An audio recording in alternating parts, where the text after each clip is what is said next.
Hello guys and welcome to the Paysafecard Go4LoL League of Legends EU West Cup. This is the 255 series and today we are going to be watching Energize versus the Lynches. And we are already in game and the bans coming out right now for I think it's Energize is Rise, Kale and Alista. So taking away Rise who has a lot of damage, taking away Kale who has a lot of damage with the new Devour as well, and also Alistar, one of the best supports. So the Lynches bans out Gragas, Nautilus and Ezreal. Ezreal very strong mid laner with Runeglaive. Has been a bit nerfed but not too much. Gragas, one of the best junglers out there right now, a bit under Rek'Sai. Rek'Sai is a bit above Gragas in terms of being the best jungler, and Nautilus a flex picks who can go top lane but also go into support. And right now we are just waiting for the first pick, that is going to be Rek'Sai. So they secure themselves the strong jungler, and on the other side Azir being locked in the meantime, just very fast. So a strong jungler for Energize. But Lynches gets a very strong mid laner, a lot of safety coming in with Azir. He can farm easily with his soldiers, so very easy for them to have a safe lane in the mid lane. And we are waiting for the second pick, but picks like a bard. Yeah, picks like a bard is open, so another strong support who can roam and brings a lot of utility to the team. And Cockmore on the other side, I'm not quite sure it's going to be a Cockmore. Cockmore does bring a lot of damage in terms if he wants to go AP or AD, but he's a little bit more risky to pick, especially right now since you can see a bot and you can see an Azir, and that's a lot of ways to get to your Cockmore who's very mobile. But it is going to be Cockmore, and it's maybe it's going to be probably going to be Orianna. Yeah, so a lot of damage right now. They have a lot of utility as well, and not too much peeling for the Cockmore, but a lot of late game damage. And Rengar being hovered over for the Lynches. So another way to get to the Cockmore without really doing too much. And I'm not quite sure we're going to see a Volibear. Yeah, a sign could work. That would give them a very strong front line.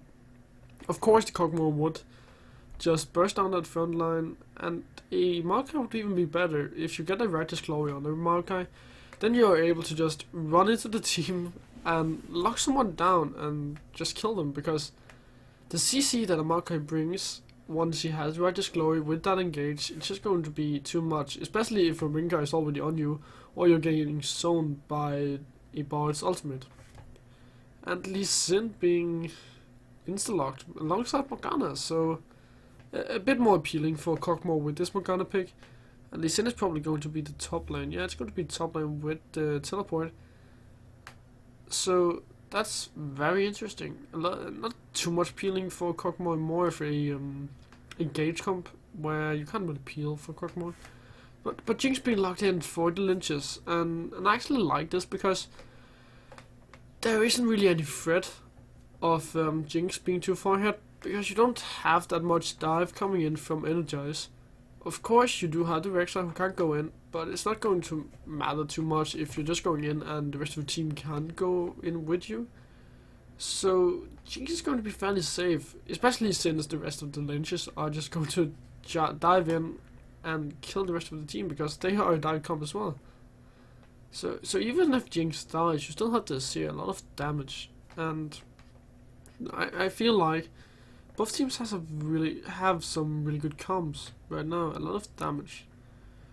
Anyways guys, we are going to take a 3-minute break, and when we return we will see the game between the Lynches and Energize.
Welcome back to the game between Energize and the Lynches. So right now we are just waiting for everyone to join in. Actually, they haven't spawned yet, so... And the game says we're 12 minutes in. Anyways, now we are live. Okay guys, so the game between Energize and Lynches. The Lynches have has a very good team, and they have a lot of ways to dive onto the Cogmore, as I said in the Champions Select. So that will be very interesting to see if they can manage to do that. Meanwhile, Energize also have a lot of dive, but they have a bit more appealing and a bit more AoE coming in. And they should be able to somehow protect the Cogmore if they want to focus on doing that. Okay, I'm just setting up this thing now, and now it looks like Energize might want to do an invade with the Morgana. They do have the Dark Binding. And will they be able to get Jinx reward going down? And they have been spotted, so they might not find anyone. Just putting down some wards and getting a bit of vision. So they have a bit of vision, and they know where Jinx and bot will be going now. So they have the information to tell whether or not they want to be lane swapping. And I feel like Energize should be the ones lane swapping, because of course Cogmore does have that huge range whenever he uses his Bioarcane Barrage. But it's not going to matter too much against the Jinx who has the rockets. And she'll be able to just harass him whenever she's using her minigun. So I should see him lane swap, but it looks like he's just going to do the Crocs and be happy with that. And yeah, I guess if he lets Bot and Jinx just push, then he should be okay. But Bot and Jinx shouldn't be the one pushing; they should just be zoning them, be zoning Cogmore and Morgana to deny the farm. In the mid lane, Orianna and Azir are already going at it, and Orianna has Ignite, so she's really looking to have a very strong laning phase, and she's putting down a lot of poke already. So she has a bit of lane dominance already. Of course, the Seer does have some health potions, so he's not going to be doomed already. But with those auto attacks that deals automatic damage from her passive, it's not going to be it's going to be really hard for a Seer to make work. Oh, Furious, you get hit by Dark Binding, and I have to be careful, take that heal and get away. And in the top lane, Lee is just boxing away at these minions, not doing too much. He has to be careful because, of course, he's a bruiser, but if Maokai goes in, once he gets the level 6 Maokai, then he's able to do so much damage onto this Lee. And that's going to be a really hard point in the laning phase. Oh, another Dark Binding on Fierce, that's Ignite! Will this be first blood? Oh, that's a flying Valkyrie Smash, and that's the first blood coming in from Energize. Very well played, those Dark Bindings that Gen Yamaru is already hitting. That's really doing a lot of work.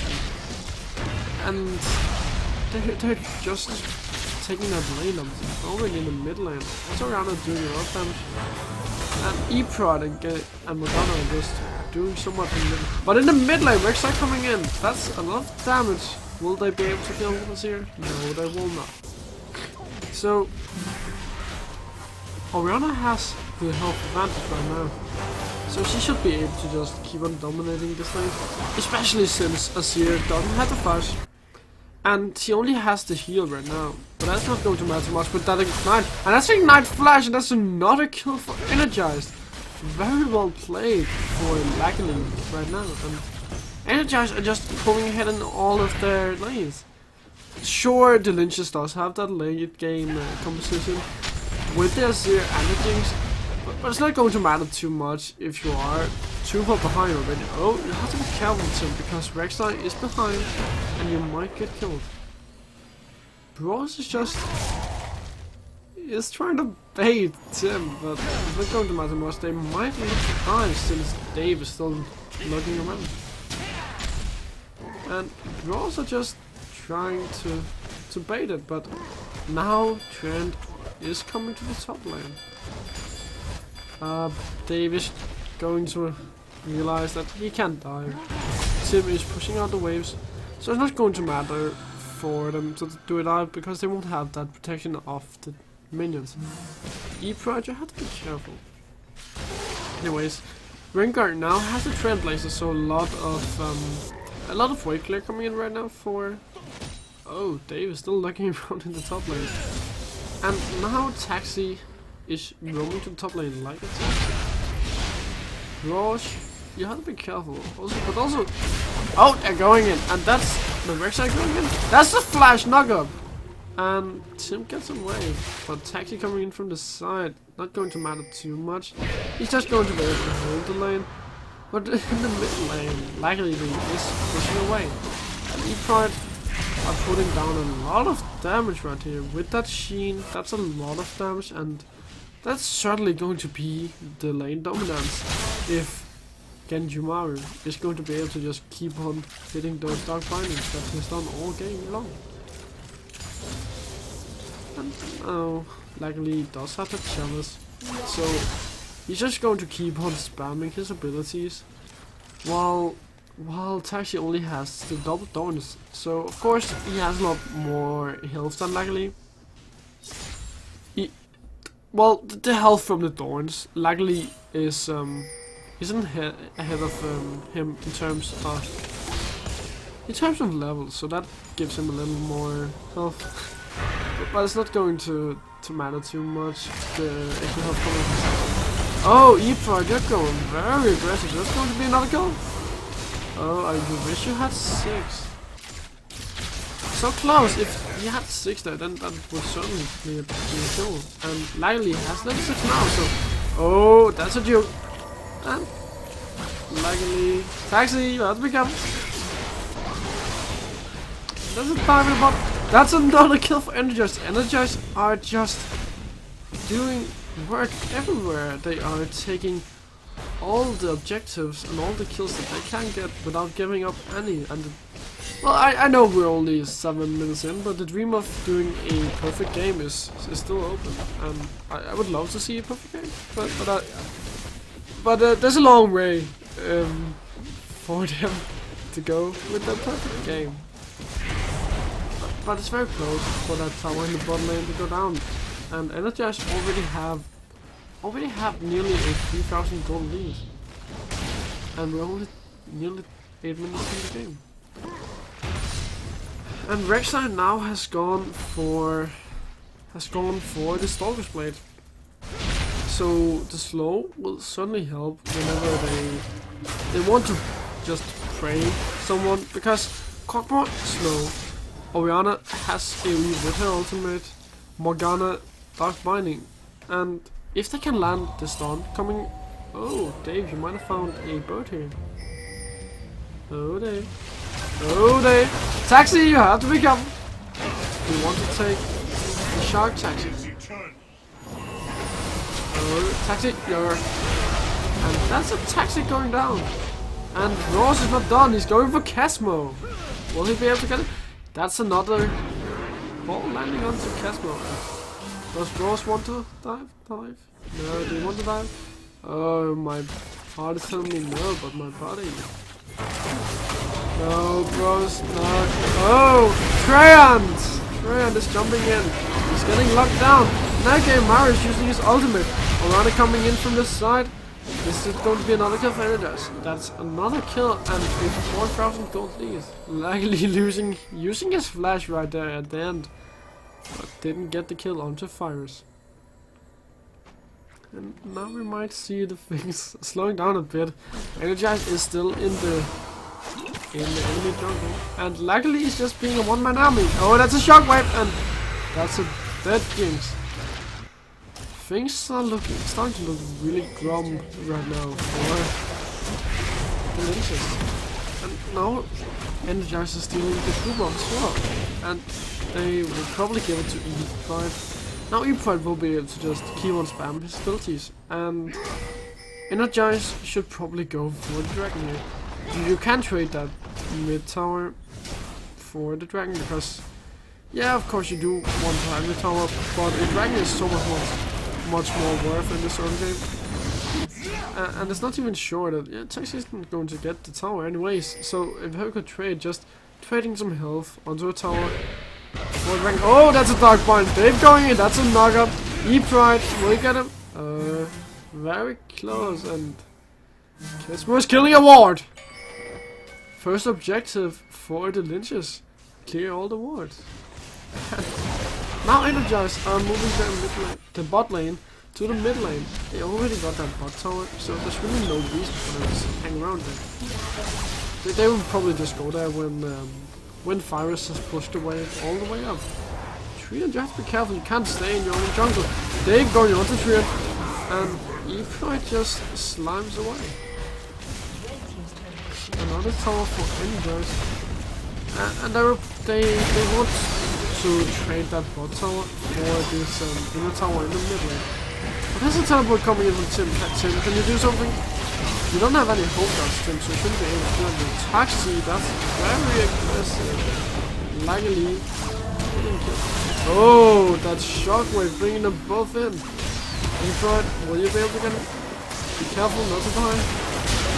Oh, that's the dream of a perfect game gone there. Dave, can you get away, or do you want? Oh, do you want to fight Virus? Dave going in. There's a ball on him, and now Brawl's coming in. He gets Virus, and they're still under the tower, and that's another Dark Binding landing.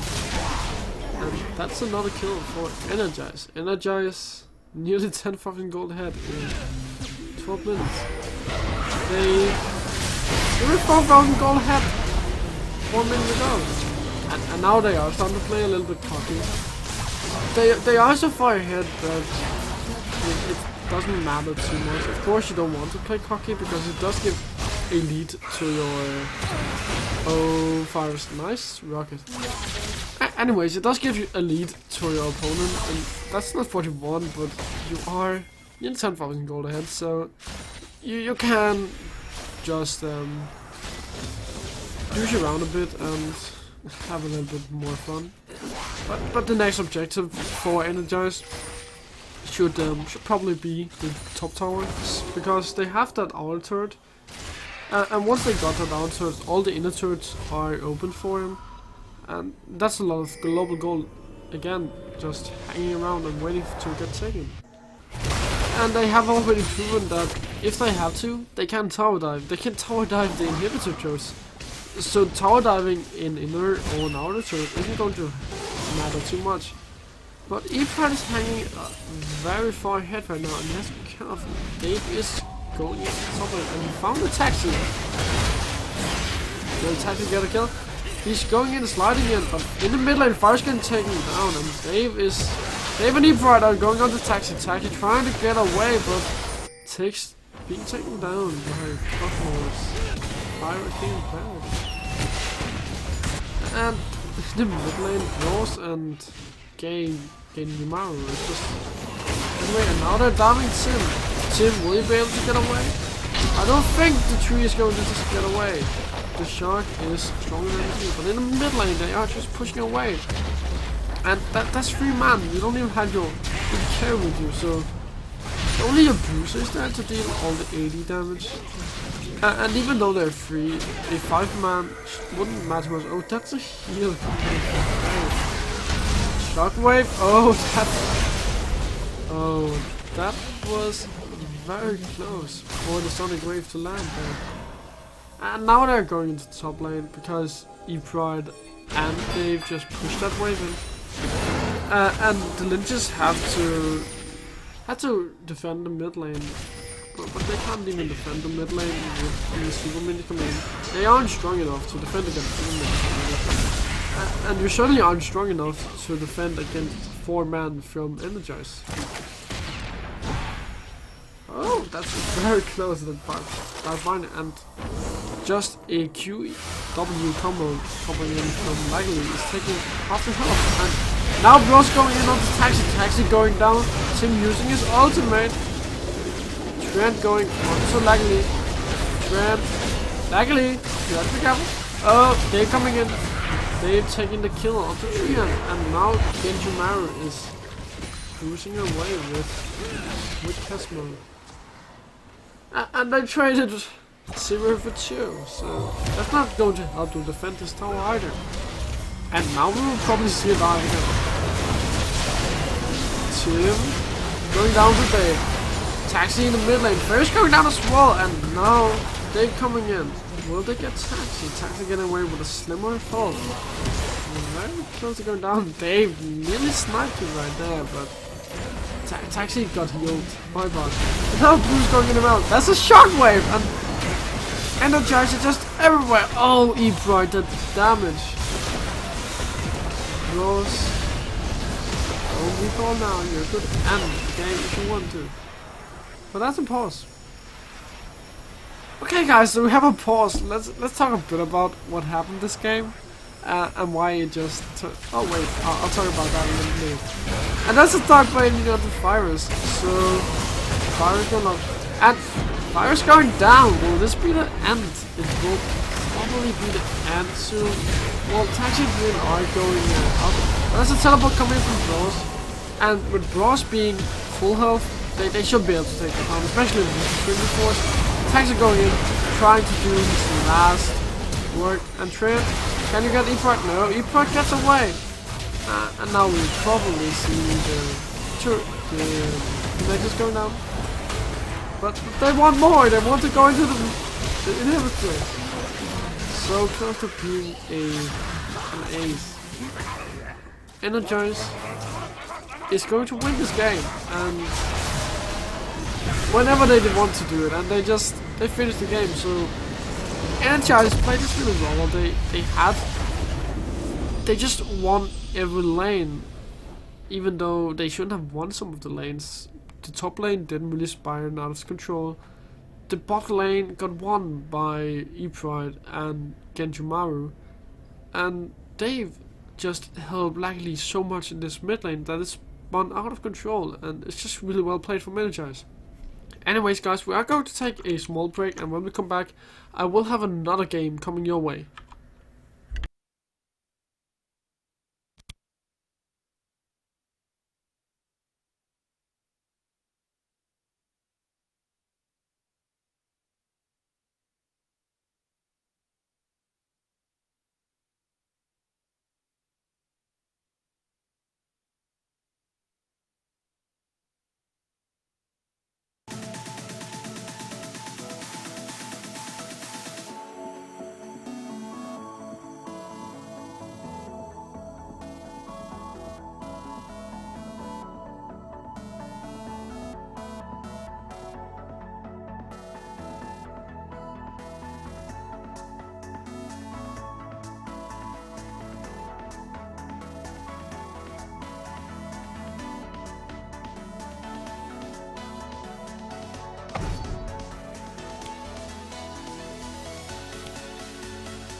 Summertime through blue and white, where I can fly.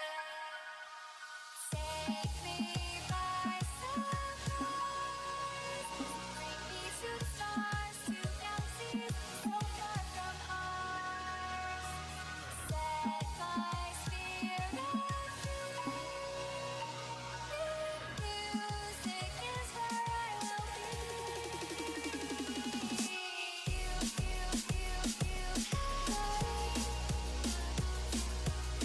You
Hello guys, and welcome back to this Paysafecard Go4LoL EU West Cup. Now we are going to see a game between BBEC Gaming and Energize. Energize was the winners of the last game, and BBEC Gaming are the new challengers. So BBEC Gaming are banning Wukong and Nautilus. Wukong, I guess he's very good. He can go jungle, he can go top. He's not god tier right now, but he does bring a lot of damage and a lot of CC. He can even go mid if he wants to. Nautilus and Ari as well, so Ari taking away that assassin is not going to be played. Nautilus also a lot of damage and a lot of CC. Energizer banning Aurelia, Alistar and Azir, so a lot of mid game power spikes being taken away as well. But BBEC Gaming picks Rengar in their first rotation. So a lot of focus on the jungler right here. They have a strong jungler. He's not god tier like Rengar or Gragas, but he has the ability to dive a backline and kill them very fast. Janna and Rex are being picked by Energize. Janna is mainly to keep their AD carries or AP carries safe from Rengar because she has the ultimate and she has her wind storm as well. So she's mainly the peel, and Rek'Sai, a very strong ganker and one of the best junglers out there, if not the best right now. So some very nice picks for Energize right there, and there are still some picks open for BBEC Gaming. Picks like NAP Ezreal mid is open, Gnar is open if you want that CC in the top lane. Kayle, if you want to send your Rengar to the top lane, then Kayle could be open, a very strong Devour jungler. And there's a lot of picks open right now for BBEC Gaming, and it will be very interesting to see what they pick. And Lulu, yeah, that should work very well with Rengar. If it's an AP Lulu, it is a flex pick right now because you can send her to. Well, you could send her to the top lane, but Gnar is being picked, so a lot of CC as well. But she's probably going to either go mid or support, and with her health picks, she's going to be able to just give Rengar even more movement speed to dive the backline of Energize. So I really like this pickup because now you have to dive for the backline and you have your front line with Gnar. And you also have the peeling from Lulu, so some very good rotations right now for BBEC Gaming. And Energize, in their second rotation, they are looking to pick up Sivir, and Sivir is one of the stronger AD carries out there right now. With the utility that she brings, it's very strong, and with a Rek'Sai or a Janna as well, that's a very safe bot lane, and with Rek'Sai that's a very strong gank, especially once you hit level 6 when you get on the hunt. Fizz in the top lane, yeah, I like that. You get some CC from Chum the Waters, and you get a lot of damage as well, and if you build Fizz as a tank, then you get a good frontline as well. So I really like this pickup, and I feel like they have built a very strong team right now for diving, for peeling, and for disengaging. And it's going to be very interesting to see what BBEC Gaming will pick up now. They still have a lot of options open. Kalista is open if they want to pick a very strong utility AD carry, but it doesn't really fit too much with the late game composition that they have built already. Something like a Kog'Maw or even a Jinx would be very, very strong right now, and they still need either a mid lane or a support. So there are a lot of options open for them, but if they have to pick their mid lane into the blind because Energize have been saving that for last.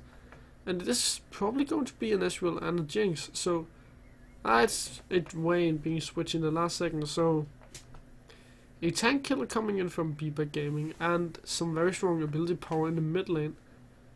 And it's going to be fairly hard for Ezreal in the mid lane because Ezreal wants to have a safe laning phase. And once you pick him into the blind, then he's probably going to be countered. And that's going to be very hard for him, because he just wants to have this passive laning phase.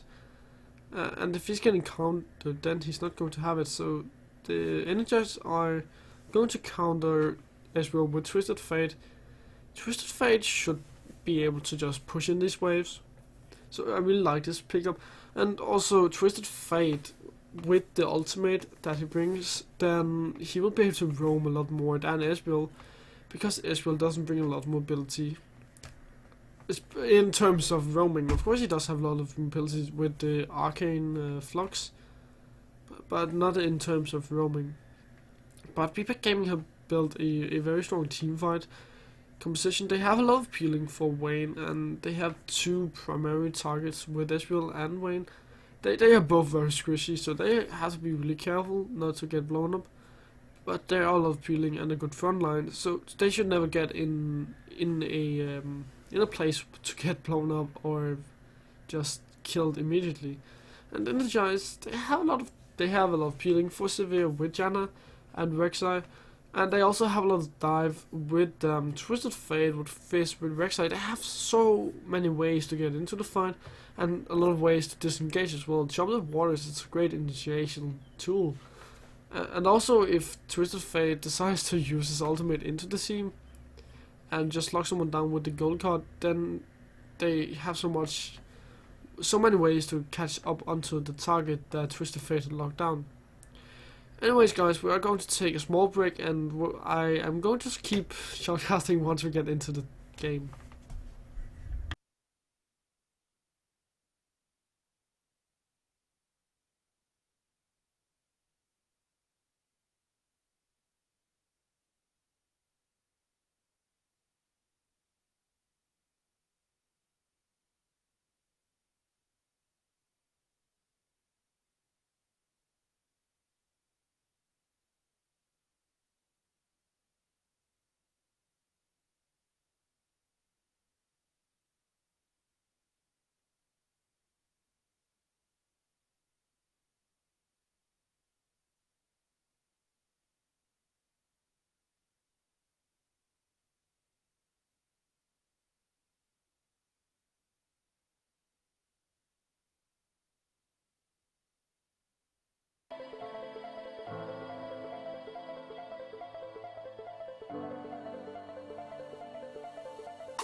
Hello guys, and welcome back to the game between Bebek Gaming and Energize.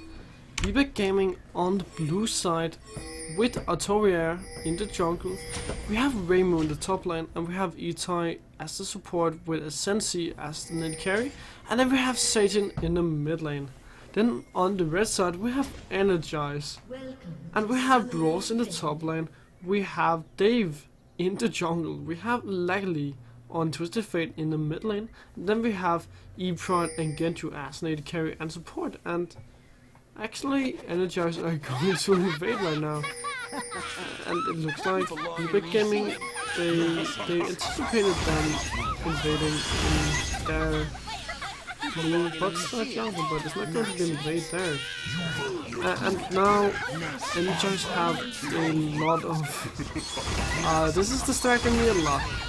They have a lot of information to play around with, because now they know that nobody is starting in the top side jungle, and they probably know that that there's not going to be any lane swap as well.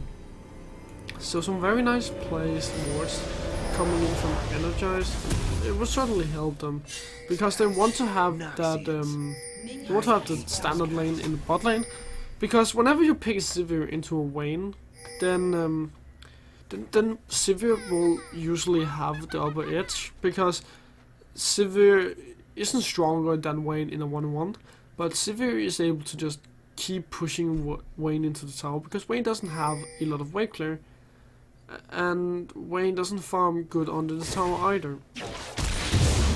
And that's why you want that center lane, especially once you have a Janna, and Janna allows you to just push even more with the shield. And in the mid lane, Satan and Langley are already putting down a lot of poke onto each other, and Langley is just keeping trying to find those engages.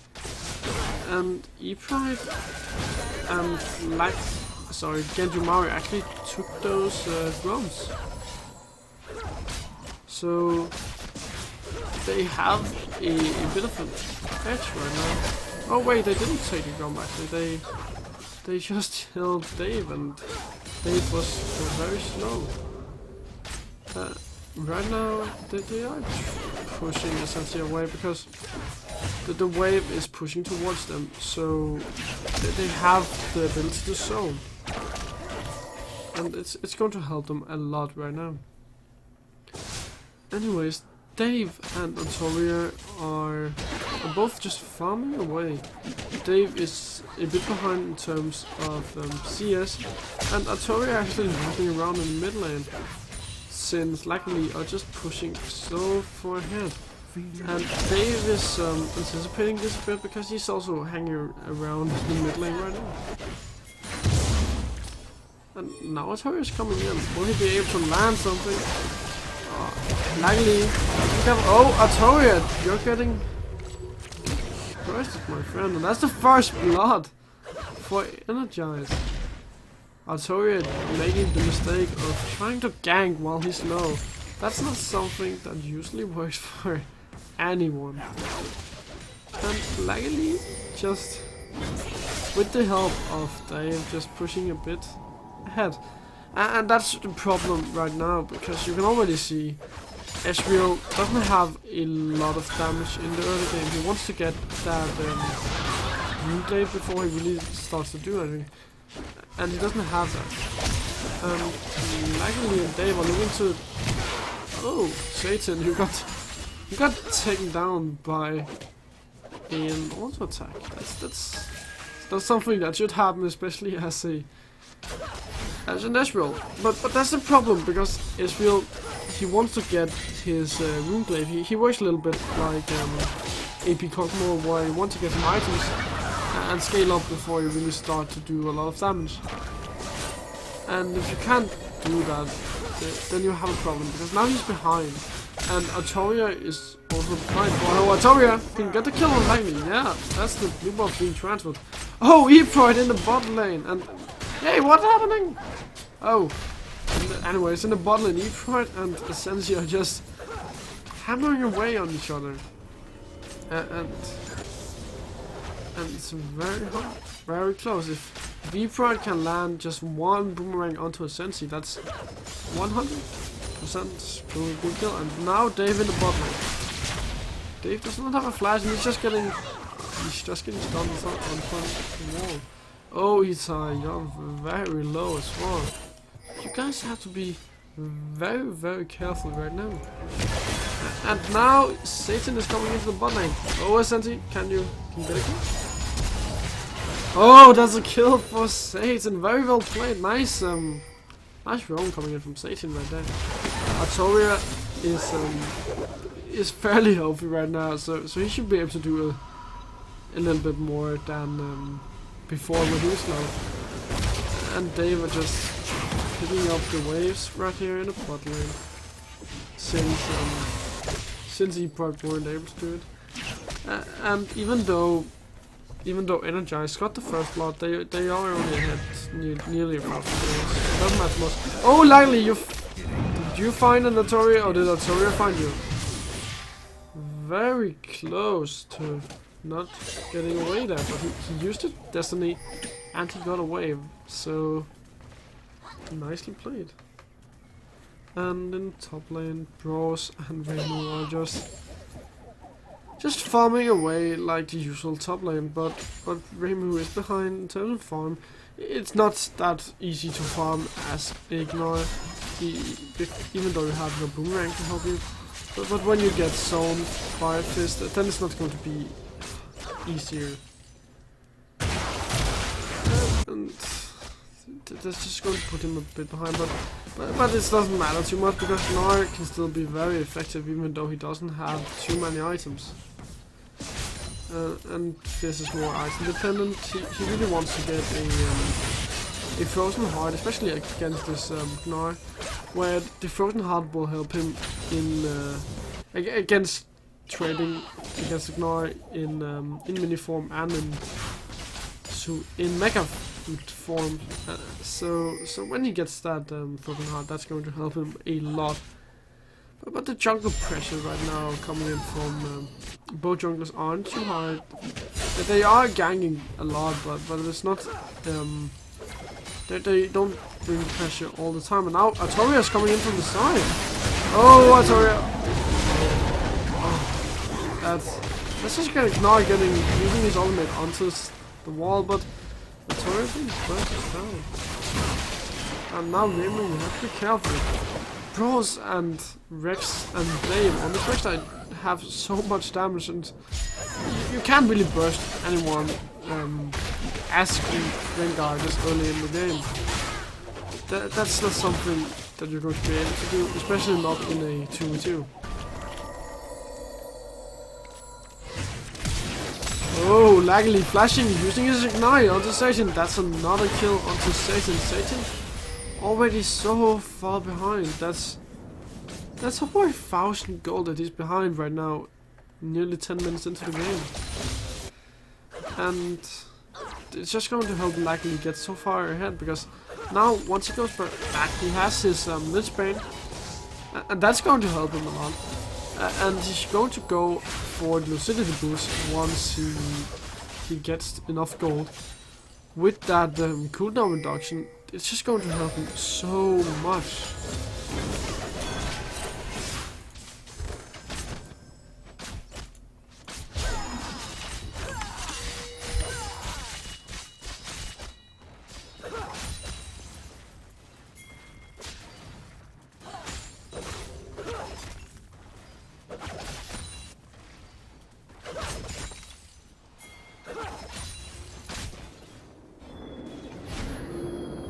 Anyways, the Tori is coming in from the side. Sorry guys for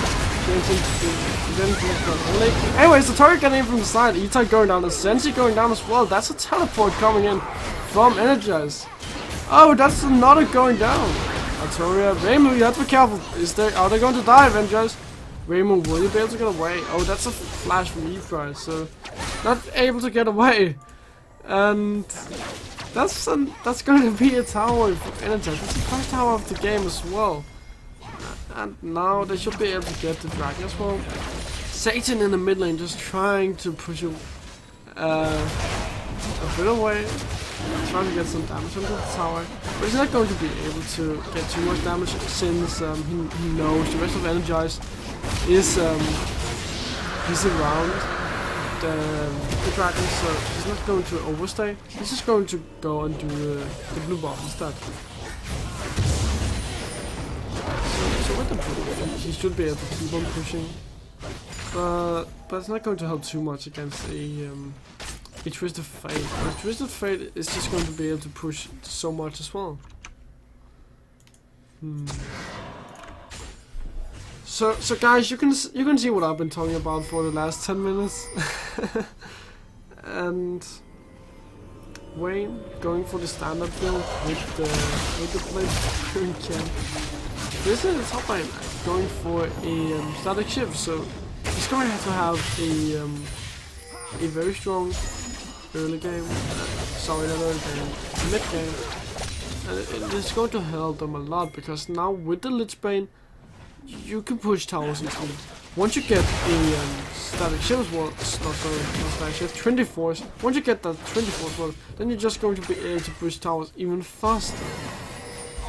And then you can start moving up in this mid game because Sivir does bring a lot of utility. As I've said so many times, Sivir is probably the one that brings the most utility. And but they don't have to be careful. Oh, Utama! Whoa. He just got bursted right there. Anyways, as I was saying, Energize doesn't really have to be careful of getting engaged upon because they have the Janna. And if they really have to use it, then they have on the hunt as well to just disengage. So they could just start grouping up in this early game, and they should have the strongest point in the mid game. And there's not really anything P-Back Gaming can do. Gross just farming away in the top lane. Just he nearly has a oh, ascending. That's a destiny combination from Lively and another kill for Energize.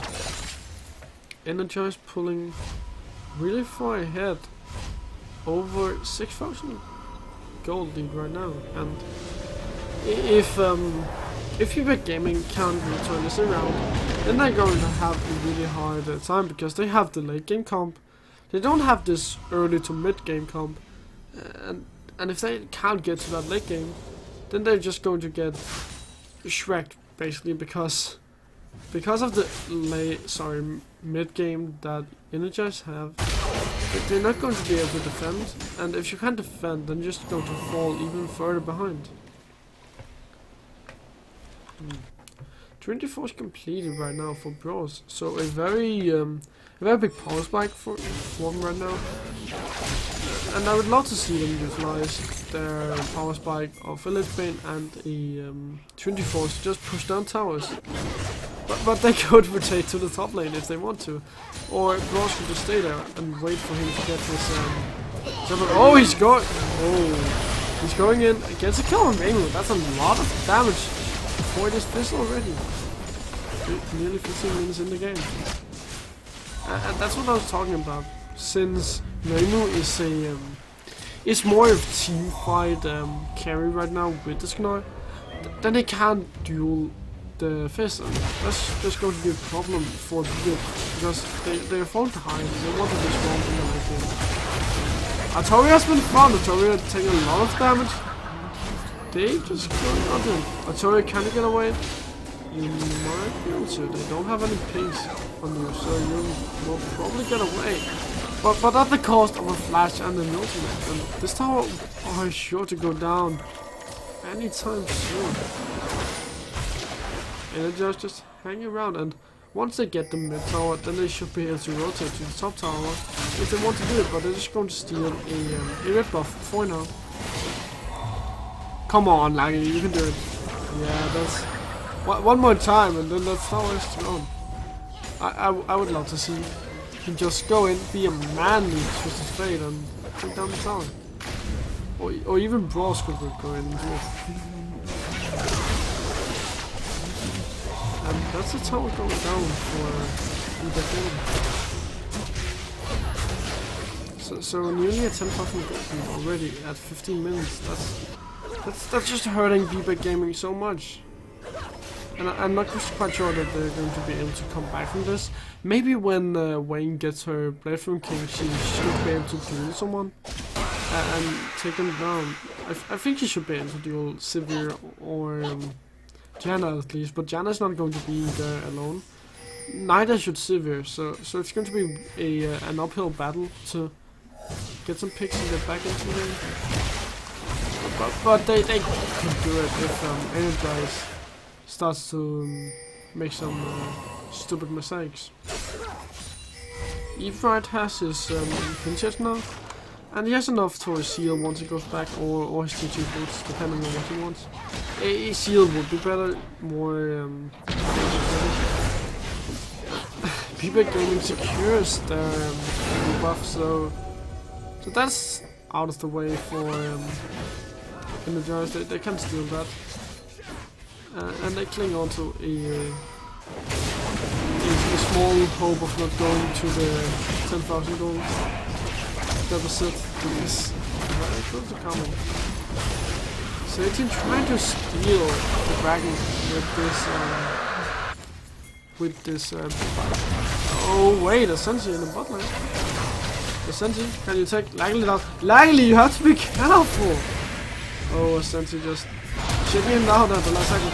Dive from Dave Roan, but not being able to finish off the job, and now Energize in the bot lane. They will just take down this tower. Artoria coming in from the side. Can you find anyone? Oh, you found it, but you're getting bursted, Artoria. That's not very smart to do something like that. Well, but you saw what I just meant, because Essentially was so close to taking Langley down, and he's probably the only one that is able to duel anyone right now. Energize have so much sustain right now with this Janna that they should just be able to stick around the spot lane and distract Beeper Gaming long enough for Bros to take the top tower. And now they are backing away, so Bros has to be careful. There's still 4 men in the bot lane, but he will get the tower, and that's very successful for Energize right here.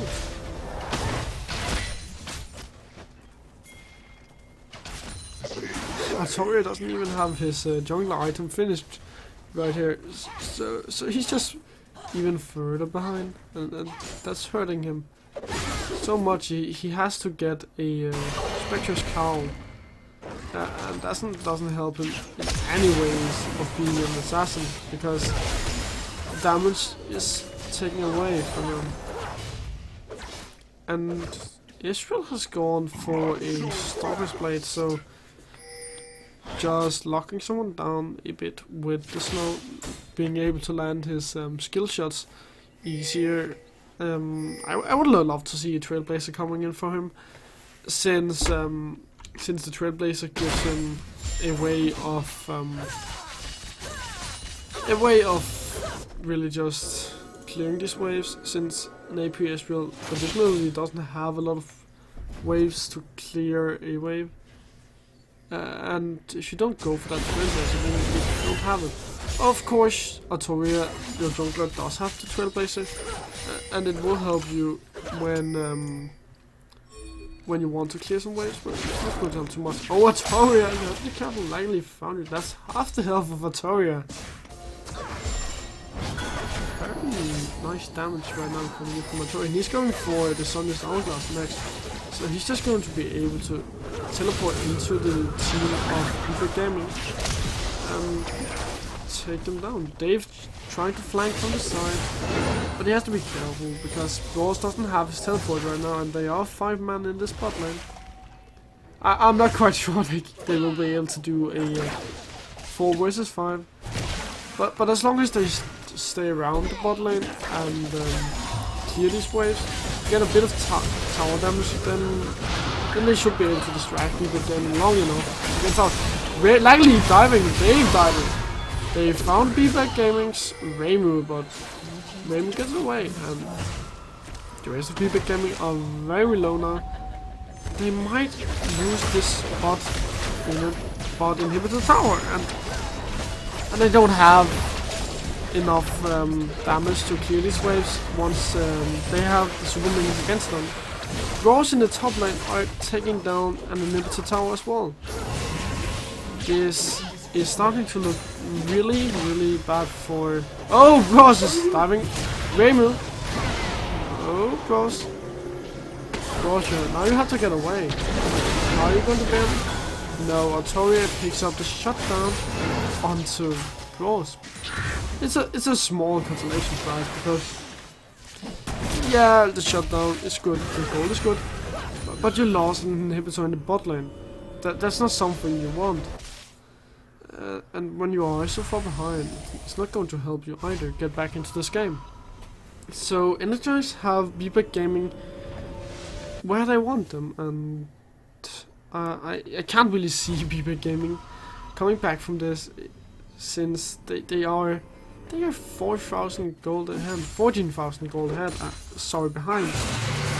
And when you are that far behind as a late game combo, you're not going to have enough time to scale up, because now we are 21 seconds into the game, and Wayne should at least have her be on the way to her second item. Yeah, she does have the shield, but she can't kill anyone without a front line. And Raymu only has his frozen mallet, and that's not going to help him too much to be tanky. Of course, the health is good, but she doesn't have any armor or any magic resist, so he's only really relying on getting the knockdown when he's in the mega form, and just getting out of there after that, because else he will be bursted. And Laggily is so far ahead, as well as E-Pride. So they have so much damage, and it's going to be hard for B-Back Gaming to take them down. Laggily might have been caught here. Inside just putting down a little bit of pressure. Raw is trying to find an Ezreal, but he's not going to be able to find it. Instead he finds a consolation prize in the pink ward. Take down that tower. And that's the third dragon right now coming in from Energize. So they get even more movement speed. I want to check how much movement speed Twisted Fate has. 430 movement speed already. That's a lot of movement speed, and it looks like Energize wants to set up this Baron. And they should be able to get it. B-Back Gaming, they have to fight now. This is their best chance. They won't get Energize any lower, and they can't give up the dragon either. So Laggily, you just used your Sunshine. But this is going to be the Baron coming in from Energize, and Energize should be able to just roll down the mid lane now and pick up some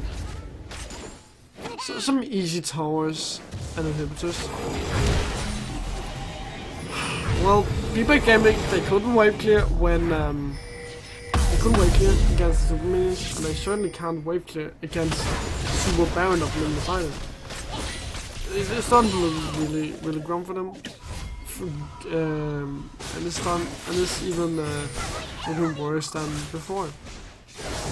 But their only chance right now is to wave clear, and they can't really do it. Well, they can wave clear, but they can't wave clear when the rest of Energize is there, because then they will put down too much pressure. Actually, Laggily decided to go for a Magi Soul Stealer. He's only died once, so if he can keep not dying, then I guess it's good, because Magi's is a very strong snowball item. You get that immediate power spike, but if you die, then you lose it, and that's not something you want. So with the Sonjas, then he should be fair. Oh, he's diving, Laggily going in. Have you found a kill on Satan? You're being the one focused, and you're going down. And this is going to be the tower for Energize, and it might be the game as well. B-Back Gaming can't defend against this. Well, it's at least going to be a third inhibitor for Energize. Ross just hammering away onto the tower. Energize can't really decide what to do. But a third inhibitor certainly won't help. Either gamer will help Energize a lot because now there's going to spawn 2 super minions in the lane. Oh, Satan! And now Energize are going at it. Will this be the last game or will the game come back? I don't think they will. Raymer going in, getting down, and Sensi are just trying to get all the damage down that they can. Ross be taken down by the Fountain Laser. And Energize taking down the game at 26 minutes. Oh, that's actually a surrender coming in from Beeper Gaming. So Energize playing really well, knowing that Beeper Gaming have the late game scaling comp, and therefore they don't have any ways of fighting against Energize in the early game. So they just use that power spike, and very well played for Energize. So guys, I am going to take a small break, and when we come back, we will see Energize in their next game.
Hello guys and welcome back to Paysafecard Go4LoL EU West Cup. We are going to be, I'm going to be shoutcasting a game between Energize and Pandora Gaming League of Legends. And Energize are going to be on the red side this time, while Pandora Gaming League of Legends are going to be on the blue side. Pandora Gaming, they have shoutcaster in the top lane on Nautilus. Then they have 6P into 4G in the jungle. They have Snowflake in the mid lane. They have Jay on AD carry and SK as their support. And Energize, they have Bros in the top lane on the Malphite. They have Dave in the jungle. And then they have Lively in the mid lane. They have E-Pride with the support of Genjumaru.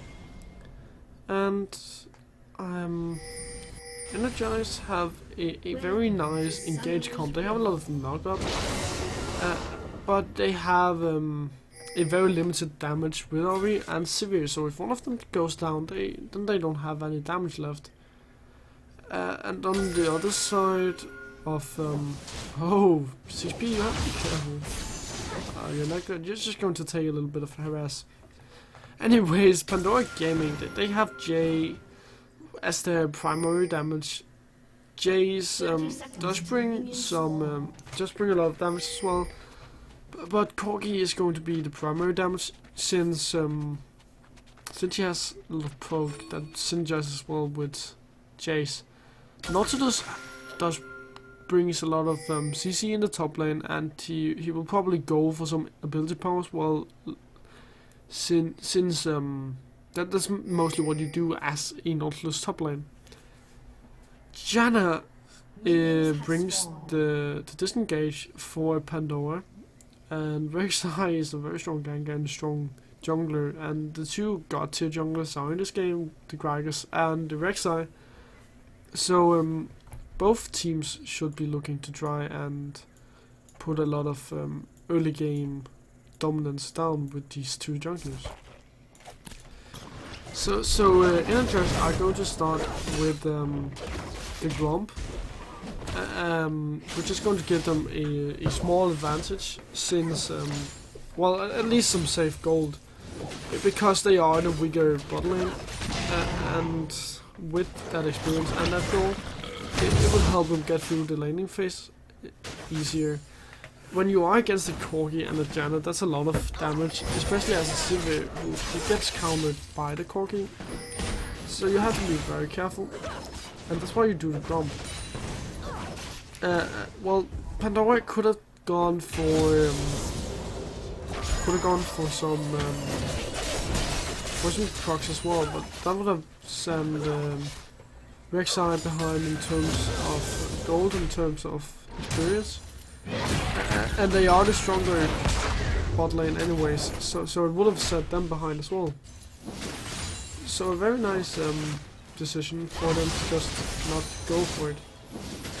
And Likely is trying to put some pressure down the middle, and that she lands a charm, so he immediately goes in. Oh, Likely, you're taking a lot of damage. You have to ignite, but that's a flash burn from Snowflake. And now Snowflake. Oh! Snowflake goes down for the first blood onto Likely in the mid lane. Likely is already pulling forehead. Likely, you have to be careful. Rek'Sai's in the mid lane, but Rek'Sai's not going to do too much of it since he doesn't bring that much damage already. But very well played for Likely. And Snowflake should have used his cleanse earlier, so he didn't have to take all that damage. But very nice played, and it's actually without too much jungle pressure, because a Gragas would have helped him get that that kill, maybe without an ignite and a flash. But just getting that solo kill just tells that Luckily is going to go far ahead, and it's going to be someone you have to keep an eye on in this game. And now Genjumaru going on to Aske taking a lot of damage, but so is Genjumaru. He probably takes a lot of damage as well from the Gatling gun on this Corgi, and Samo is getting pushed in the top lane. Nautilus doesn't have a lot of way clear, so he's getting pushed in, but he's ahead in terms of farm. Home draws, of course, not doing the best job of farming right here. Mid lane, not too much happening after Lagley got that kill. Snowflake went back, got a long sword. Oh, PG in the mid lane. Nice flash body slam. PG forced to flash away to save his life. And a nice disengage right there from Pandora. Well, it was a very nice fight, but Dave is actually the MVP in that fight because he just saved his mid laner. Very nice flash body slam. Something every jungler should look up to such a smooth flash bottom. Oh, Jane bot lane getting knocked out by Alistar. Now in the top lane, Samo is pushing back towards doors and putting down a lot of pressure in this top lane. Goes just trying his best at farming up, but he's not going to go so well since Malphite isn't the best to farm on their tower.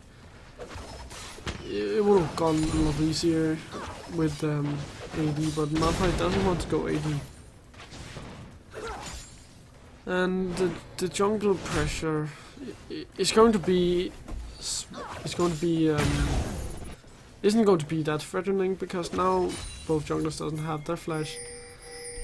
And now I have actually spotted 6P in this mid lane. So 6P taking a lot of damage. But, oh, Lagley, can you get a kill? Yeah, that's just getting flashed away. Actually hammered away. And now Snowflake's the one getting targeted, but not enough mana on the side of Lagley to keep going onto Snowflake. And Energize already nearly 1,000 gold here. It's not that huge as we've seen in the last games, but it's definitely something that they like to get this early lead, and they have done it in all the 3 games that we've been watching. They've gotten the leads, and now Corgi is getting he's probably going to get out. He's getting, that's a flash knockup, and Jay going down. Ansky can't save him right there. Well, Energize is just everywhere, and they are just taking all the gold lead that they can get from these kills. And now that they have a gold lead in terms of well, coming from kills, then they should start to look and try to get some towers. Because that's the auditors are. Oh, bros, that's a cheeky steal. Anyways, the auditors are basically just free gold. And if they can get that, then it will help them snowball even further out of control. And that's what they want. And that will take some rotations for them. Because Sivir can take down the towers, but in top lane, Ross doesn't really have the best tower killing potential, and in the mid lane, Lagley on the story doesn't have too much tower killing potential either. So that's going to take some rotations, and Gragas doesn't bring too much AD either. And now Pride with this spear sword is just going to put down a lot of pressure. And Corgi actually has a BS sword as well, so not going for the traditional Trinity Force build. I'm not quite sure I like this because Trinity Force on a Corgi. Oh, in the mid lane. That's fine. But Dave going down in the meantime, and now in the bot lane, Ansky getting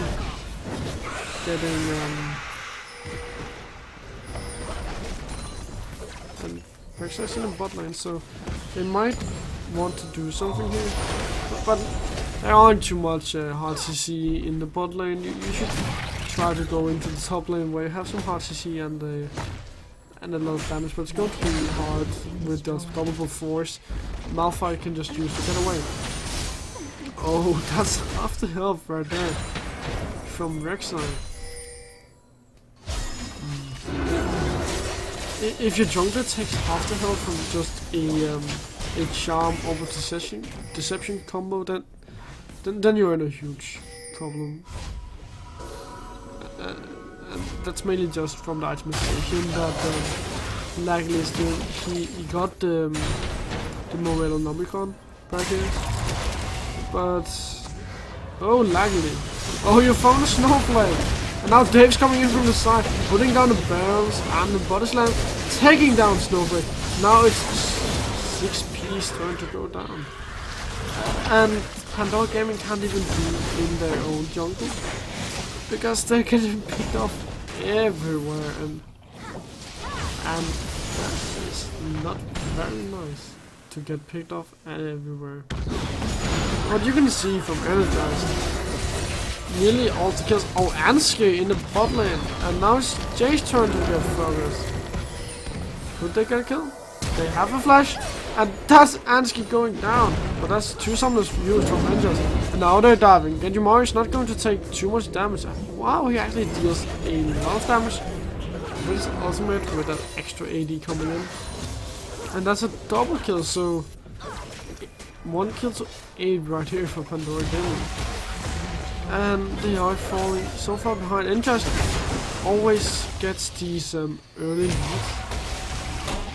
and it's just going to be hard for Pandora Gaming to get back in this game, like in the last 2 games that we've seen from Energized, where they have gotten ahead and they have just stayed ahead. Oh, likely finding a snowflake once again. Can you finish the job? No, you cannot without your ultimate or your flash or even an ignite. But that's the ultimate being used by Lagly. Oh, Lagly just sniping away. Dave finds a J. Oh, and now there's a teleport coming in. J being taken down. Unstoppable force coming in onto Ansky.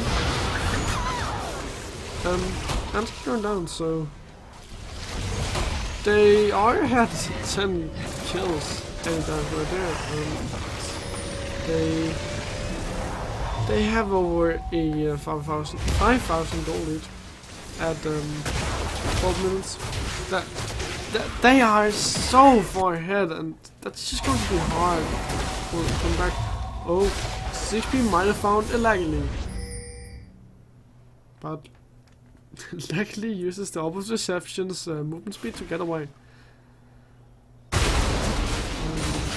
Now Snowflake is forced to farm jungle. Yeah, it gives him the gold, but it forces your jungler to play from behind. That's how. Oh, Ansky, you have to be careful. But this. Oh, now it's Energized that has to be careful. Double knockout coming from Genji, but it's going to matter much. Dave being locked down by the Northwest ultimate, and now the Northwest passive. He tried going on to Jay, taking a lot of damage.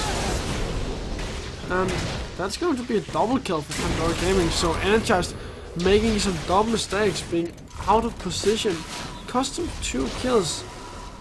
And now they are only ahead 3,000, oh actually 4,000 gold, so doesn't matter too much, but it's still a lead that they give their opponent. And Ansky was calling on the pink void, but he spots it and gets it. So that's 30 gold extra in the pocket of Ansky. Meanwhile in the top lane, Boss is just pushing away, getting a tower and trying his best to get some leads for his team.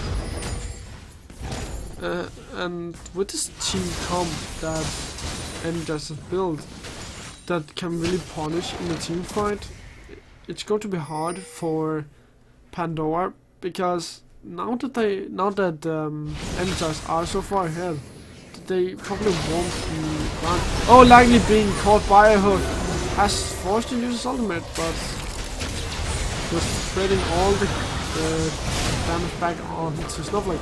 Actually sniping off Snowflake. Likely is in a big trouble. Can you get away? Can you get away? No, you cannot. You will be locked down by the Astronautilus.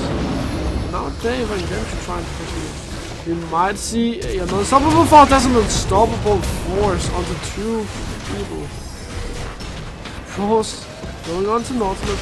They can't decide who they want to take down. And they get neither of them, so Energize are ahead, but they're not really playing to their advantage. Oh, CP has to be careful now.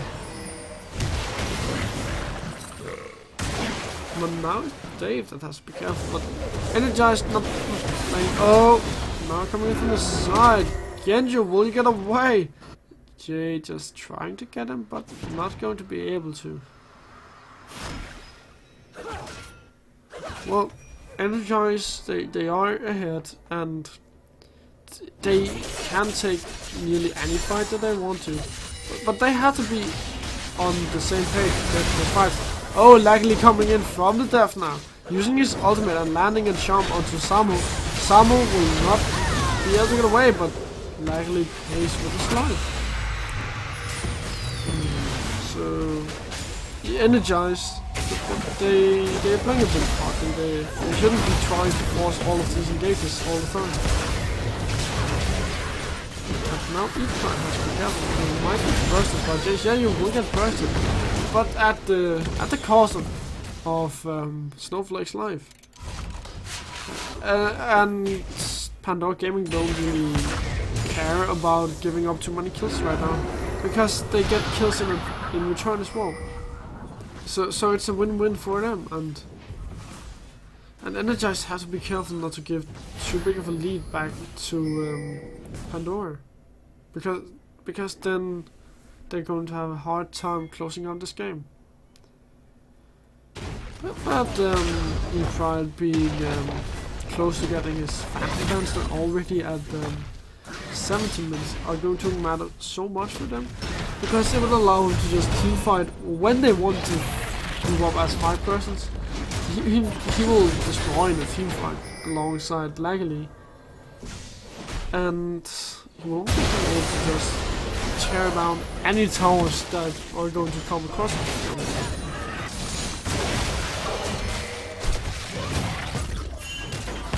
Now I found a shark, so a Mega Titan finding a shark.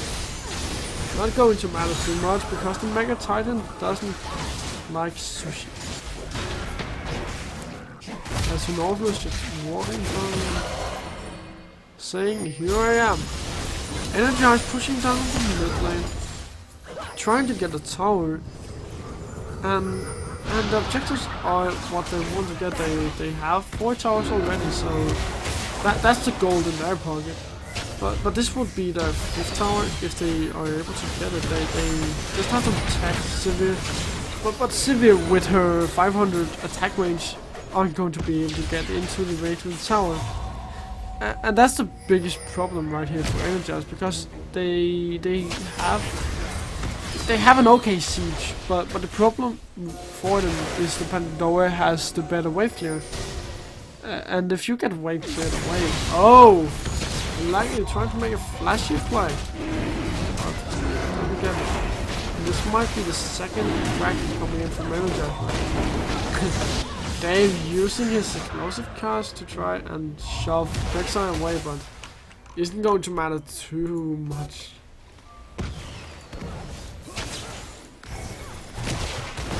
And now, once again, Energize is going to try and move on in the mid lane, but they have to be careful not to get poked and not to get wave cleared too much, because then they won't be able to siege up, and that's going to be the biggest problem for them. They could do some rotations where they send brawls into the top lane to push that wave out, because you already have the bot in a turret. So if you send brawls into the top lane, to push that out. Then you send the rest of the team into the mid lane. And then if you find it hard to get the tower in the mid lane, then you can just rotate into the top lane. But it does take some synergy for them, and it actually looks like they want to get that top lane, because now Luckily is going to the top lane, and he's not the ideal, but I guess it works if you want to take that top lane. And if you send Pride into the mid lane, then it will keep being shot, because of Sivir being that good wave clear. And Energize are just taking out all of the wards right here, so they will have a very easy time in this top jungle of Pandora. And Pandora only has, oh, that's a Mighty Skull pop. Mighty and Force coming in soon, but not going to come. And Energize are coming closer to get the tower in the top lane. Exactly. Oh, that's an under-hunting pot, and it's just used to get away for some disengaged tools. And the reason why this is unlikely in the top lane was Luckily just bought a the ability power elixir, so he will deal extra 2 damage to the tower, and therefore he could be that tower destroyer. And now the biggest problem for Energize is going to be get into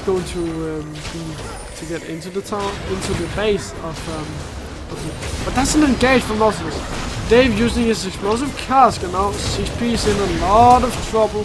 You won't be able to get away, but luckily in the middle. Unstoppable force being used on 3 man, and another knock of E-Prod is all alone. Will you be able to get away, E-Prod? Will you be able to get a kill?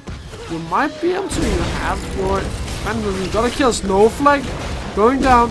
Samu is the only person left alive from Pandora Gaming, and that's a 4-4-2.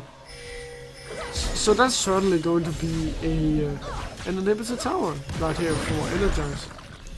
Dave pushing in the top lane, Genshin Mario and E-Pride just pushing in the mid lane. We might see an inhibitor. There are still 3 persons down, so they might be able to get an inhibitor, but it would be a very costly decision to stay around. Because just go back, spend all the gold that you just earned, and then come back, because there are 2 inhibitors open, so you have a lot of ways to play, and with the 2 inhibitors open, then you should be able to just go and get that mid inhibitor, then go get the top inhibitor, and then go for the Baron instead, because that's the main objective for him right now. Because if you can't force the fight against Pandora Gaming, then you have to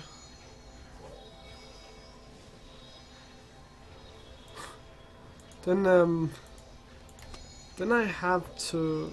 Oh, sorry, I just lost my my trail of thoughts. Anyways, I'm just going to skip over to another objective. Anyways, Pride does have his last whisper now, so that's just mainly to take all of the resistance away from Somo and 6P right here, so they are not going to be very effective.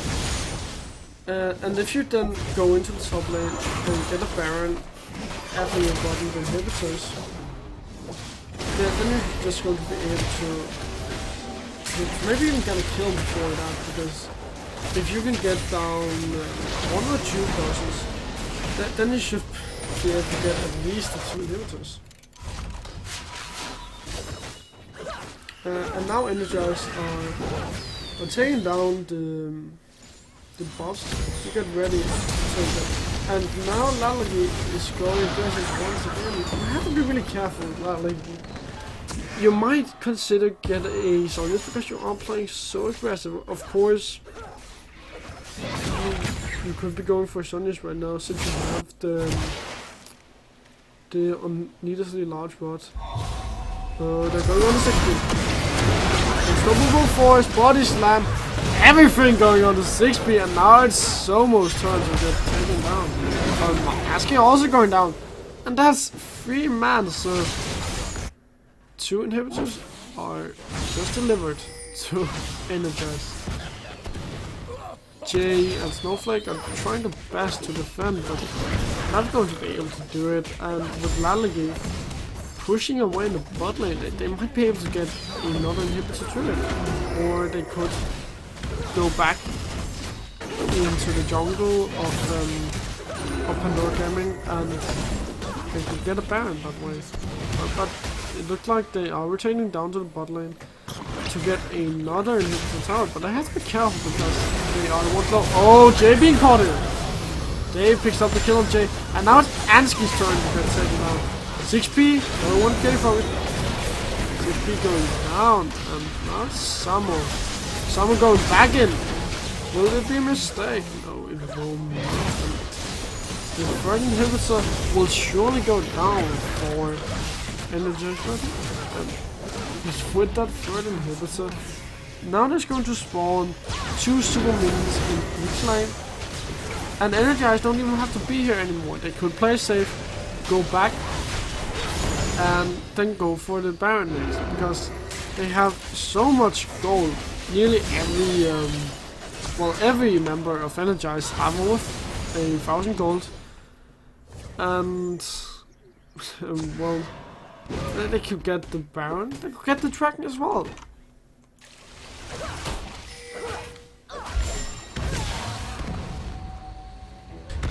And with all of these objectives being up for Energize right here, there's not a lot that Pandora Gaming can do.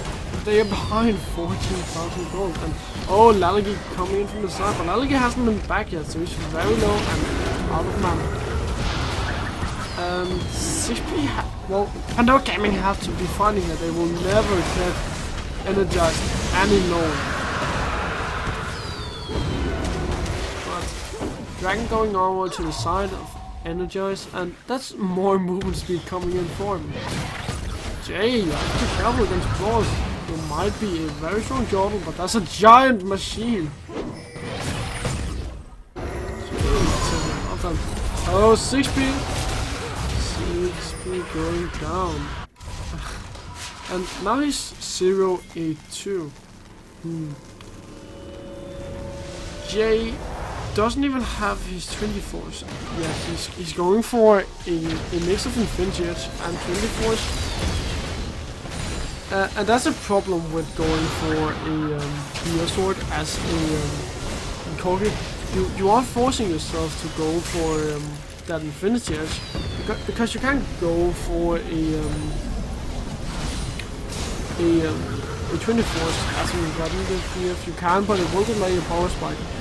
And especially in this team composition, it's not very smart because Corgi is so laggy. Now you have to be careful once again. But now the rest of Energize comes in. Yeah, and also for Ansky going down, Jay being focused by Ross, Jay going down, and we will probably see the last push coming in from Energize right here. Knock up onto 6P and Samo locking getting marked down, but now Samo you have to be careful, you're probably going down. Yeah, Samo going down. 6P trying his best, but we will see an ace. We will see an ace, and that's an ace for Energize, picking up another kill in this Go4LoL tournament. They just played very well, and they used Laggerly's gold lead in the mid lane to just snowball everywhere. And the problem, I feel like one of the biggest problem in this game was Pandora Gaming being having their bot lane. They were forced to pick a Corgi because they got the Jace in the mid lane, and then they had to get some ways of getting some magic damage and therefore they were forced to get Corki, but Corki didn't go for 24s, so he didn't have any magic damage, and he went for Berserker Greaves instead of Sorcerer Shoes. So the magic damage was gone right there from Pandora Gaming, but just energize snowballing once again. I will take a short break, guys, and when we return, I will have another game with Energize coming up.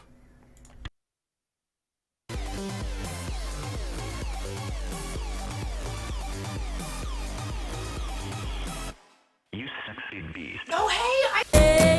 And today is a day that you find it.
You sexy beast.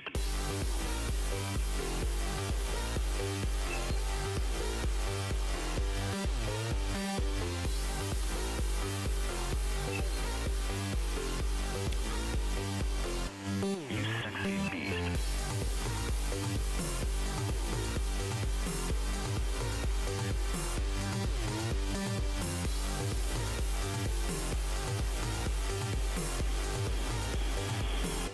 You sexy beast.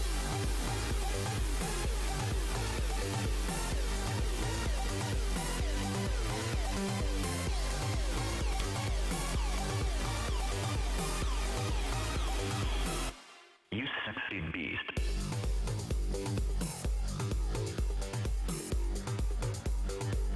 The Rek'Sai, that's a lot of CC and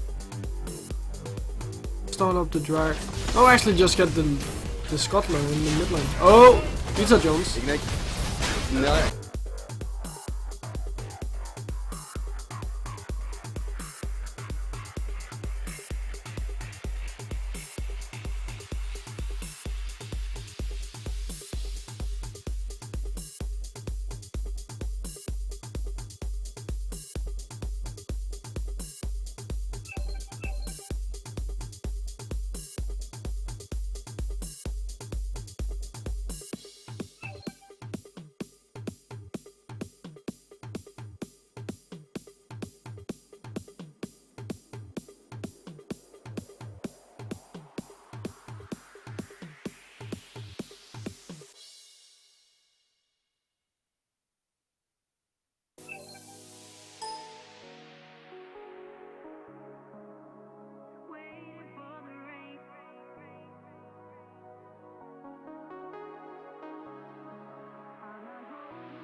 Sneezing.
you stare at me the same.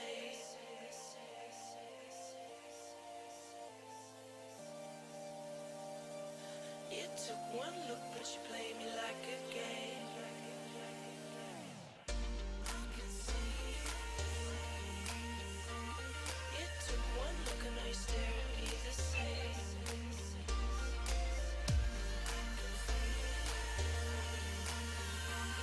You took one look, but you play me like a game.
Sounds of the rude boy thing.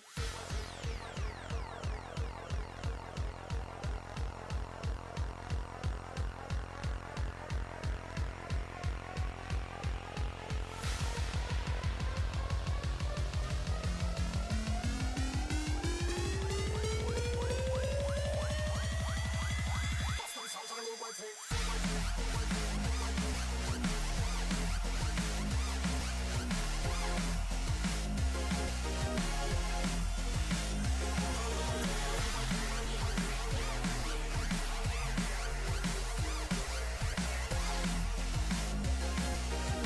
Hey, pop, with the lights on. No fuss or fighter.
Hello guys and welcome back to this Go4LoL Cup.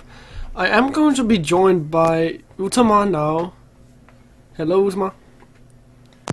Can you hear me, man? Yeah, I can hear you Utama. That's good, man. That's good. Anyways, welcome to the stream and welcome to some good shoutcasting, I hope. It's gonna be fun, anyways, man. It's always good. Yeah, it is, and now we are starting to see some bans coming out.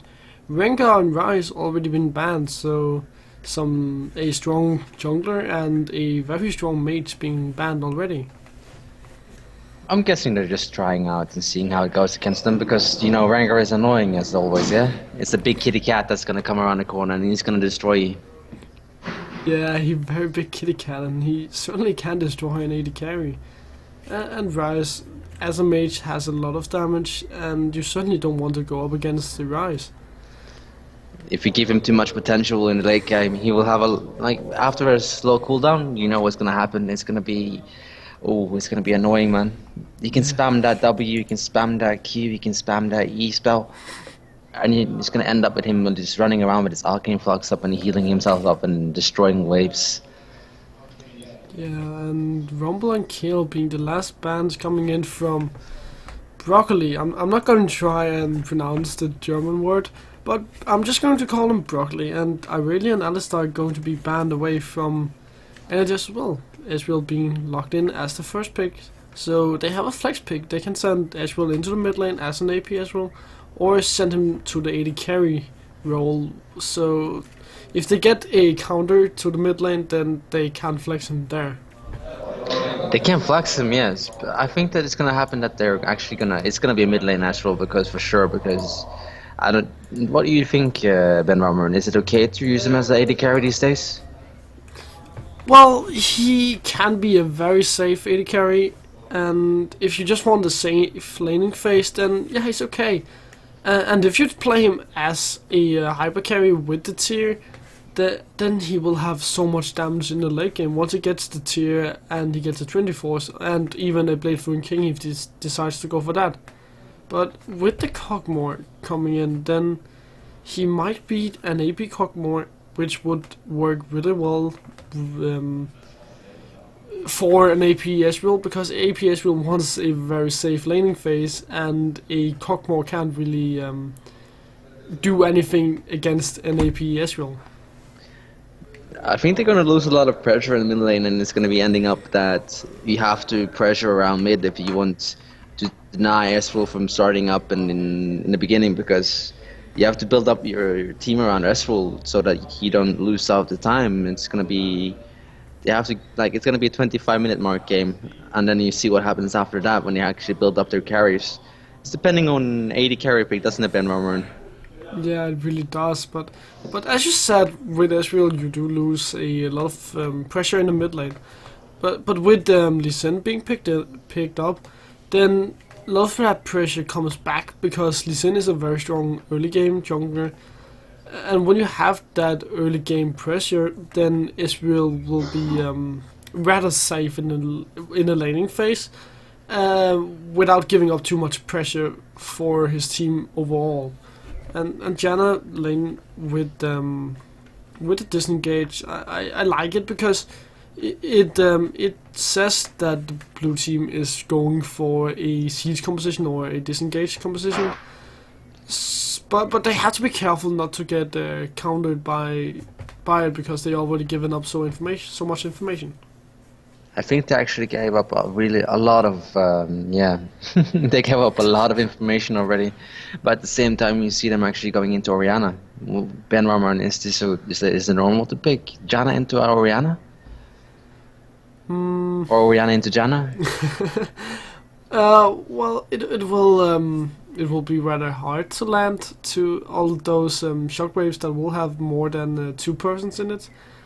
But yeah, I actually like this Orianna pick, because it takes a lot of the pressure away from the Cogmore. Still, they could have waited to pick up the Orianna, since you could have picked the top lane, and then waited for the last second to have your mid laner coming in.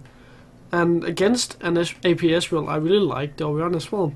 But I'm going to try and say it. Gedempfer Broccoli picks up Riven and Caitlyn as well, so a strong top lane and a very strong bot lane with the Janna and Caitlyn having so much poke. I wouldn't say that you should overdo it. I can't pronounce that name myself. Is it Gdomfer? I don't know, Gedomfer or something like that. Or we Nordic people have an issue with speaking English. No, it's more like German, isn't it? Yeah, German, so it's gonna fuck us over. Yeah, it is. And the Shen being logged in as well for Energize, I like this pickup, because it gives even more appealing for the Orianna on the Cogmore.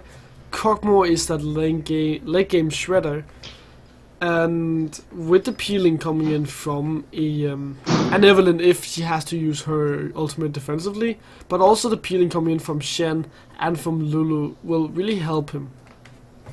It will help them, yeah. It's gonna be more exciting to see if they can turn off if they can use the Shen together with Evelyn ulti, and then he comes in and taunts you, and then together with the Oriana on top of that, that's going to be a really nice Lombo combo.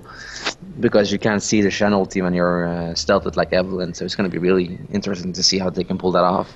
And together with a Kog'Maw as a AD carry, in the late game, like after 25 minutes or so, he's going to spike like really hard, and it's going to be a long, intense game. But hopefully Caitlyn can do the right thing and use her passive on him in the right laning phase and the right start. But together with Ajana, the early poke, what do you say, man? Early laning phase now? Who's going to win that? It's going to be so hard for Energize to get out of the laning phase even, because there are so much poke. So I would really expect Energize to try and do a lane swap, because Kog'Maw and Lulu, they're okay against the Riven. They can poke her, and Shen, he's fairly okay in a 2v1. So a lane swap would be best in my opinion. But Broccoli really wants to get the 2v2, because that's where they are strongest. Riven will be able to win over Shen, and Caitlyn and Janna are such a strong bot lane, or even a top lane if they have to switch. Then they want to get that 2v2. Are we gonna see a lane swap coming in from Broccoli? Well, if they do a lane swap, then it would be to counter the lane swap coming in from Energize, because they don't have to lane swap. They just have to follow the 2v2 all the time. They want to follow the 2v2? Yeah. Let's see. They got a Lee Sin feeds off early progression, so, or early pressure. So I don't know. I really don't like that pick together with like they picked so many picks that don't have synergy together. So it's gonna be a really hard game for them in mid game if they don't get the Lee Sin going together with Ezreal. Like I'm guessing that you can say it like that. The Ezreal has his smite, so it's gonna end up with being a pretty non-lethal middle lane until he has his poke potential. Yeah, you're right, and I think a Gragas or an Echo would have been better in this composition. I think Gragas would have been the best, because with the disengage already coming in from Janna, with the explosive cast that could have come in from Gragas, that would have been amazing at disengage, and there would have been so much ways to set up a gank or just save your allies from anything. So yeah, Elysin, he's one of the best early game junglers. So they have to snowball from the early game unless they want to be non-existent in the late game. It's gonna be ending up really cool, like interesting to see how they actually do it, because if they can pull it off in the right way, it's gonna be really cool. But it's all depending on that first Drake. Who's gonna get that first Drake and actually pressure off it, because the extra AD, extra AP, it's gonna be crucial for the first Drake and the first tower that's gonna go down. I'm gonna guess that Broccoli is gonna pick up the first one and then go from there on and see how it goes. Yeah, Broccoli should probably be the ones picking up the first dragon. But if Energize could get the first dragon, that would help them so much, because Evelyn, she really loves to get the hybrid stats, because her Q, the hate spikes, it scales from AD, and the rest of her ability scales from AP, as well as Kog'Maw. He's a bit of a hybrid as well. He has a lot of ability power, but you build him as an AD carry, so just getting the ability power and the AD on the side of Energize would be amazing for them. Yeah, it would. It would be really interesting to see how it goes in the long run with that one. It certainly would. And now we are into the game. So Energize versus Broccoli, a late game scaling team against an early game team. It's going to be very interesting to see who can come out ahead, and to see if Energize can survive the early game pressure that Broccoli brings. It's gonna be fun to see how it goes with them, because it's more or less like I got a feeling that either way it's gonna be all depending on Deveron to see if he can actually pull off, or if they're gonna actually be going for an in-wait or whatnot. Because it looks like, for right now, for me, it looks like, yeah, you can see they're pinging over at the the Baron area. They want to see if that red buff is going to be in waiter or not. They're actually quite fast out of the base, man. This is actually quite interesting to see. They Yeah, don't. we They might can't see slot Evelyn. Yeah, we might see some early game action happening. But well, yeah, Energize should be looking to get some vision and get some information about where the bot lane for Broccoli is going.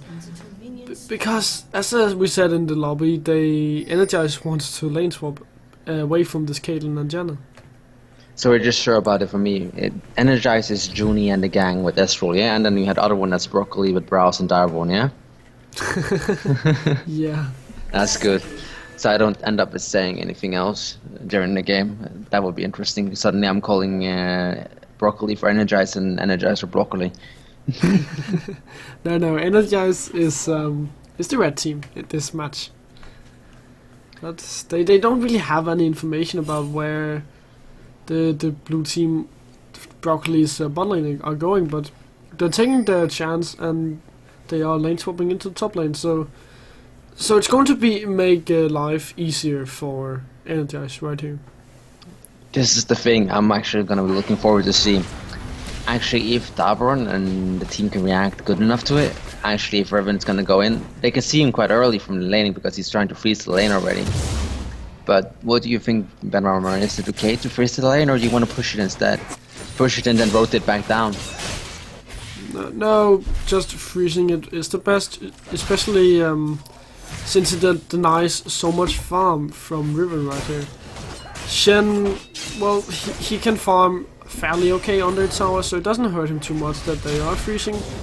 And he's just going to be bot jungling all the way, but for Kog'Maw's side, it's so much better to have Riven being zoned out, since now he's able to just keep zoning her and poking her whenever she comes up to the top lane. And it's just going to put Riven so far behind, and the problem about Riven is if you are too far behind in the early game, then you have a problem. And Janna is just going to be bot jungling as well, because she doesn't have to stay in the bot lane. There's no pressure right there. She can't stay there because there is no one there yet, so it's gonna be ending up. But at the same time, Caitlyn is getting solo XP. And Kog'Maw is sharing his XP because Lulu is staying top lane, but they don't know where Riven is, so he has to stay there until she shows up. He does. And now there are 3 men in the top side for Broccoli, so we might see Riven going up there now with the help of Lux, since it will help him to survive a bit more of that Kog'Maw. But now there's coming in a gank. Oh, we're gonna see a flash now. You can see Lysandre getting his shield up on her. Oh, Riven is gonna actually get a knock up on him. Oh, he flashes right, he heals. And you see Deborah and Evelyn coming in. She flashes after the release in, but nothing's gonna happen there. At the same time, you see Riven. Oh, is Janna going to? No, she's not. They only get a few flashes and a heal. Actually, there's a quite nice reaction from Broccoli. They actually understand that they have to turn up. Oh, Lulu is going hardcore after. Lulu is chasing in. Is she gonna get that pixie off? No, it's one auto attack left, but the shield is saving the day. Once again, as always, Janna is a savior. Yeah, so 3 flashes and a exhaust. So very well played for Broccoli there. A very nice reaction. As you said, they won't get the tower in this wave, but they nearly have the tower down. And since Caitlyn was alone in the bot lane, she got some damage onto the tower as well. But she's not getting any visible advantages, and it's just pushed them even further behind Broccoli in this, and especially since they are that early game comp being bullied around by a late game comp. That's not good at all when you have the feeling when you can see Evelyn and Kog'Maw and a Lulu. But at the same time, you could see that Genimar, he really wanted to get that kill in, but he didn't get it in. But in the long run, it's all depending now on who gets, like, I want to see. Oh, Devron is walking into Lee Sin. Is he gonna hide in the brush and see if she has something happen here now? She hits him with the hate spike. She's going in. He hits her with the E. You can see Lee Sin uses his Sonic Blast. Oh, that's a really, really bad idea. What went wrong there, Benvarmeren? Ooh, and Riven actually goes in because Lulu didn't have her flash up. I didn't see that one actually coming. Wouldn't you Well, believe that they would back off earlier than that they did? Yeah, they should have backed off. Dave really had no reason to stay there. I feel like he wanted to be a human ward, but that's not the way to do it, and it just cost him the 2 kills. And even though the Energize have the first tower of the game, they aren't ahead anymore because they gave up those 2 kills. And now there's pings coming onto Orianna in the mid lane, but Lagley is just going to go back, and Lagley has really just had Johnny out close to being death because Orianna has so much damage from her auto attacks, and Lagley is just abusing the fact that the auto attacks will win the lane. I find it more interesting to see where we can see where Evelyn is going now, because she's gonna step on a pink ward now. She doesn't know about it yet, so if Deveron is gonna be sneaking into the bot lane, he has to come from lane now. Or is he just gonna be going there? Look at this. Oh, where is he going? Where is that Evelyn going? What is she gonna do? I think she's going mid with the ball. That would be a very nice shockwave if you can land it onto Israel. Of course, he has the essence flux, so that's one flash, and he also has his summoner spell up, so it's going to be really hard. But now that Energize have that bot lane in the bot again, it's going to be hard for Pride to stay even in terms of farm. He's already behind, and he didn't get any assist since all of the kills got away in the top lane earlier. So he's a bit behind, and if you can shove this wave in and then get some objectives to rotate to the mid, then that would probably be the best. I think that actually Broccoli just has to play up that one tower they have already, and now actually just rotate around and take the towers, take the first wave, take the first like outer wave of turrets, and then go for the inner ones again after you get the Drake, because if you get enough pressure off, they can't ward up and they can't see where Evelyn is, because only thing you can do to protect yourself against Evelyn is to ward in their jungle like they did on raids to see how it goes. Yeah, you're right. You have to ward up in the enemy jungle to see the enemy Evelyn, and if you can't do that, then you have a problem, because that you always have to assume that Evelyn is right there.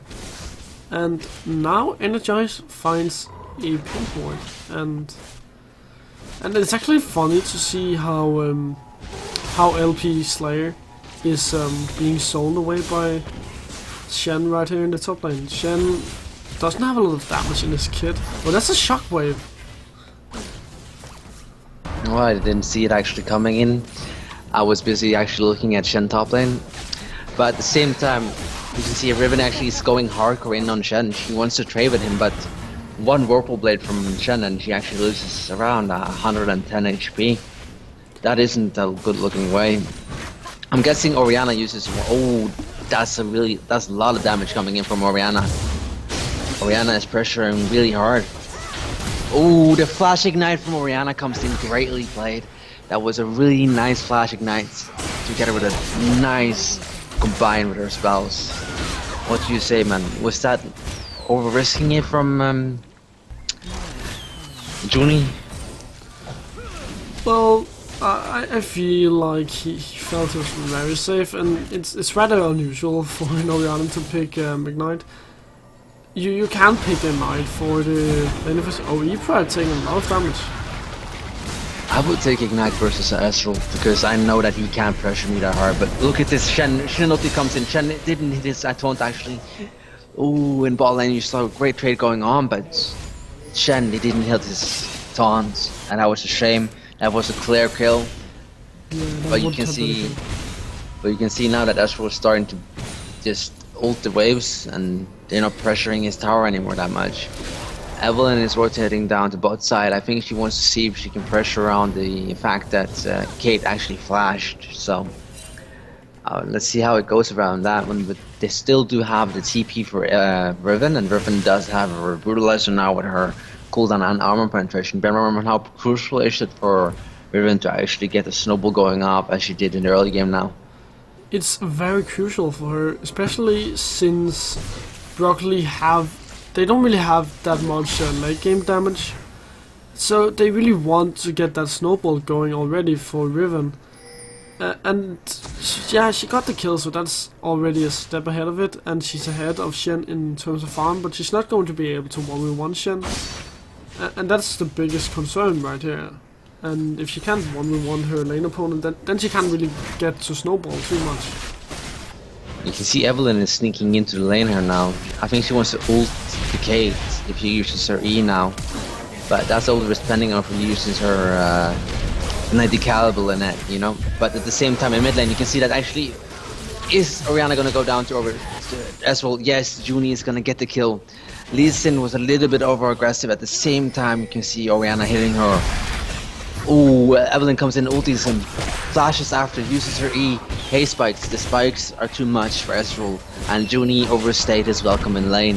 Benvarmeren, how come is it so that every single Lee Sin has that syndrome? If you hit your Sonic Blade, you know, is it something that you want to hit and go for at the same time if you hit it, and you have a potential for going for it? Well, in top lane growth might be going down, but Elder Slayer is diving. But it's mainly just Lee Sin having his body says yes, but his mind says no. But you should always listen to your heart. At the same time, you see Riven. She's doing what she actually does as a Riven player. She goes aggressive, she uses her flux, and she goes in and she actually just broken wings straight into Valor, key bursts him, and then just holds him down and makes it sure that he doesn't go too far in. And at the same time, Shen is getting him. He's just taking care of what's happening, and he gets himself a kill. Same time in bot lane. This is this nice TP from Mervin coming in. Riven is getting low. It's a nice taunt from Shen at the same time. Can they get any more kills pick up from this? No, they can't. It looks like the only thing that was happening wrong there was that there's Rimsey coming out from Lulu. We already see that there's an early scrying or from Gorgmother. They're going for the Drake. What do you think, Benvarmeren? Is it risky to go for the Drake now as they have a Lee Sin? No, I don't think it's too risky because the members of Energize are very, very healthy. And even though he just landed the Sonic Wave, he stole it! We actually stole it! Damn. Well, I'm going to give the credit to Johnny right there. He was the one setting that up. Because the Sonic Wave from Lee Sin was about to run out. And if Ezreal didn't use his ultimate there, then they wouldn't have been able to steal it. But anyways, it's really a concern right now for Broccoli to fall behind in the early game with this early game combo against the late game combo. That's going to be very hard to come back from.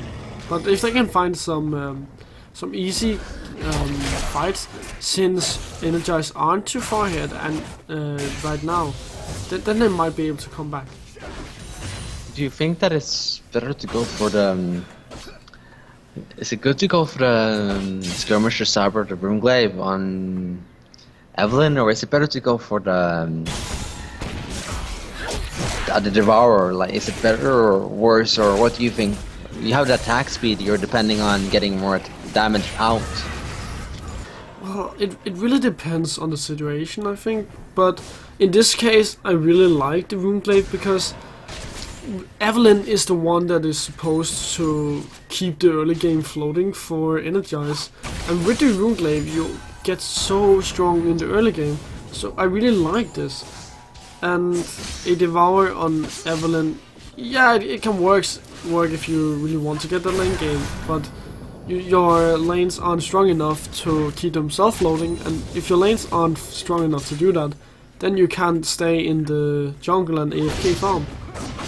Ooh, nice taunt from Shen. At the same time, you see the Evelyn she's been lurking in the brush down here now. Is she gonna go in? She's going in there for Shen. Ooh, that's a nice disengage from Janna. Janna just said no. And a heal coming out from... How to pronounce that name, Benvarmeren? How did you do that? Well, I would just call him Lamb. I don't know. Gooflon? Yeah, well, it could be Gooflon, yeah. Just we're gonna ignore say- all the sticks over his name. Yeah, we just say Gooflon.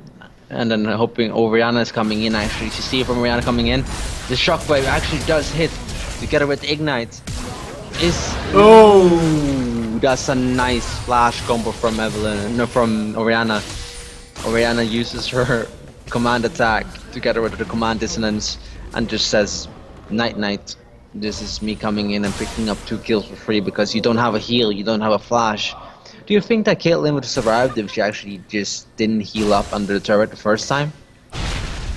No, I'm not quite sure she would have.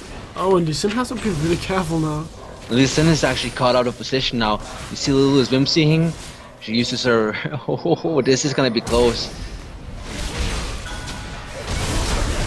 Is she... Oh, that's a really nice kick from Lee Sin, but I think he should have just ran actually from the long run again.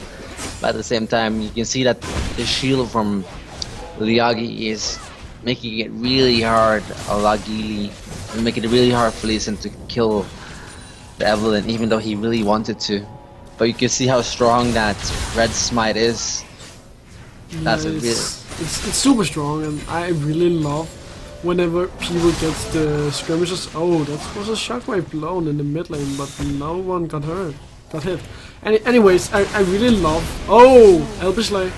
Oh, Elbisley is trying to go in, but Shen is there. Shen, are you gonna hit the taunt, Shen? This is really important. Oh, he does. And Pride comes in and picks it up with his Voidoo's. The Voidoo's is very strong indeed. It looks like Energizes. Oh, God. Look at this Shen. Shen is really aggressive. He gets the taunt up actually. Is it gonna be enough? Ooh, the ulti from Junie is coming out. But Junie has hit this. Actually, he is quite annoying right now. He has a lot of damage. Lulu actually has to ulti him because she's afraid of him dying.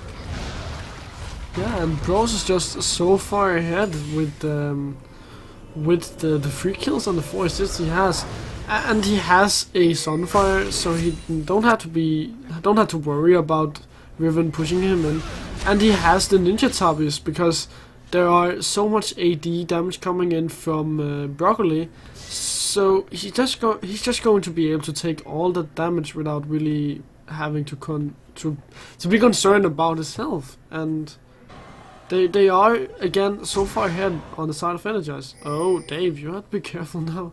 Oh, this Devron. What are you doing? What's gonna happen here now?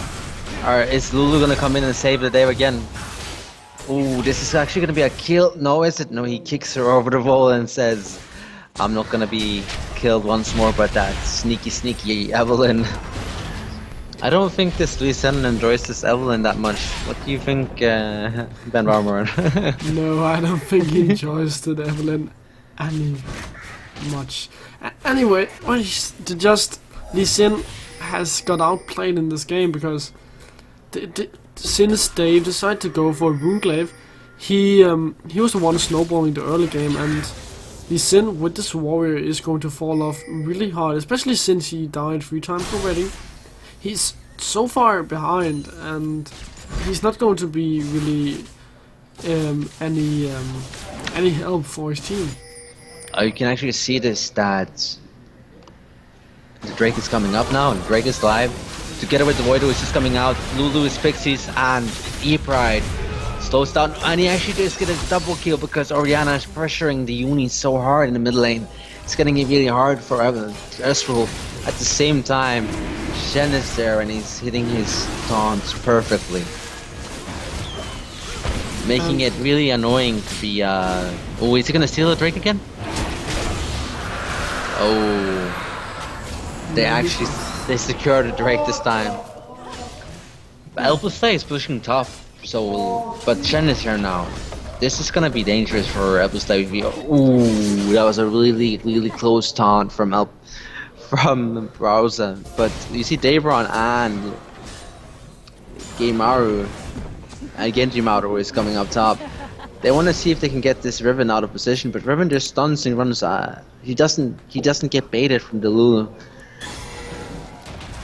Yeah, and Energize, they have so much damage. LP Slay have to be careful whenever someone's tanking, because Shen is so far ahead, he will probably get a 24 soon. But now there's 3-man coming into the top lane, but 3-man as well from Energize.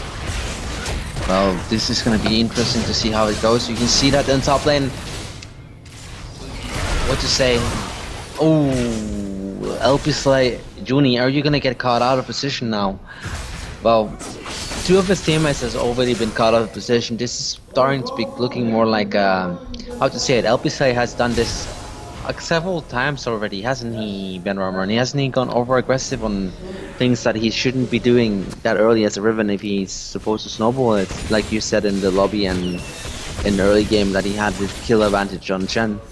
Yeah, he's going way too aggressive and oh, whoa! That's a Ooh, the shockwave. flash shockwave, but it ignites. That's a dead Uni. That was a really nice play from Lagli. It looks like they're just getting. It's not a stomp. This is just a team getting out-rotated and outsmarted. Energize are playing so well, and I'm really starting to get so surprised by them, because I've been watching. This is the 4th game I'm watching with them, and this is the first time I'm seeing them play in late game comp. And even though they pick a late game comp, they still get that early game advantage. And what can you do against a late game comp that gets an early game advantage? You can do nothing. They will just roll over you and tear all your towers down. And also, don't forget that Lulu or Genji Maru, he's actually sitting on Aegis of Legion already. That is early in the game. Together with Orianna, she has Athene's Unholy Grail. You know the passive, it stores 2% of missing mana. So whatever she does, or she gets an assist or a kill, that's like, ooh, 30%, I mean. Yeah, the Aegis of Legion already being built by Genjimaru is so strong, and it's going to help so much against the AoE coming in from Broccoli, the AoE from Riven and from Ezreal. It's going to be so hard for them. And oh, Joni. Ooh, everyone is ulting him. Yeah, I don't know if that Shen ulti was actually that needed, but Well, better safe than sorry. better safe than sorry, yes. But we can't lie as casters either. Wouldn't you be kind of mad if you got a Shen ulti from your teammates that early in the game and you didn't need it? Oh, well, no. Oh, Ilux. Oh, Ilux. But Guflang comes over and pushes them away. But this is like, how to say it? Oh, you can see the damage coming off her Emblem. It's nice damage. She's pressuring so hard and making sure that no one can actually. She has, how much AP does she have right at the moment? She has 204. Together with her hit spikes. Ooh, this is. You don't want to get caught out of position like that, Elpis Slay. No. And even though Evelyn have so much ability power already, I feel like the best buy that she have done is to get a Sidestone, because she's so far ahead, and even though she has a lot of damage that will help her team in a team fight, the Sidestone is so much more crucial, because it helps her to keep Snowball and to keep being that bully and to know where everybody is, especially with the dragon coming up in 1 minute and 50. It's going to help them so much, and now luckily have an early elixir, and that's just going to help even more, because they just want to rotate now. They want to get the dragon, and then they want to get the inner turrets, and once they start to get the inner turrets and get close to them, then that elixir will help so much, because it allows likely to deal true damage to the towers. Shen is recalling Browser doesn't want to go into a fight with Riven, but at the same time, look at Elpis Slay's farm. The double shield coming in from Lulu and Orianna together with that's gonna be hard to match up with if they get the shield together. They really want to pressure this bot lane turret because they got Shen with his ultimate and his TP is up, so they really want to see if they can do something. Ooh, Lagali misses, just whiffs the ulti. Just whiffs it. Yeah, he misses the ultimate, so he's going to be missing that CC for a teamfight, but he still has a lot of damage in his command ball and command defend.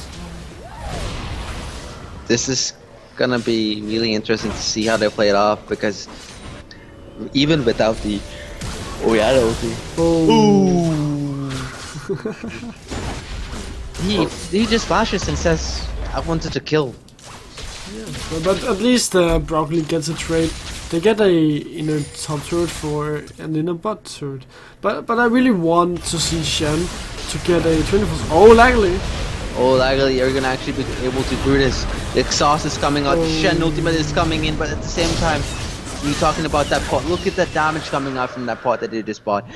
And E-Prime flashes after. It wasn't wise. This looks like, how to say, what do you want to say, Benvarmeren? Is this a surrender vote is actually coming out? Oh well, but this just shows how you don't want to play against a late game team, because Broccoli they had the right mindset coming in, but if you fall behind against a late game team, then you really have nothing you can do. And well, I would love to see Bros go for 24 soon, because then he would be able to match some of the damage that LB Slay are putting out. And a 24 is also very good onto the Shen. Now he has the Phage, so either a Black Cleaver or a 24 coming out. I would love to see the 24s. What about you, Utama? I'm just thinking that right away, straight from the bat. I'm gonna guess he's gonna go for he's gonna go for Black Cleaver. Actually, yeah, he's gonna go for the Black Cleaver because he doesn't need the pushing power. He just needs to control Riven, and to get with a Black Cleaver is gonna be harder for her to push him that hard in.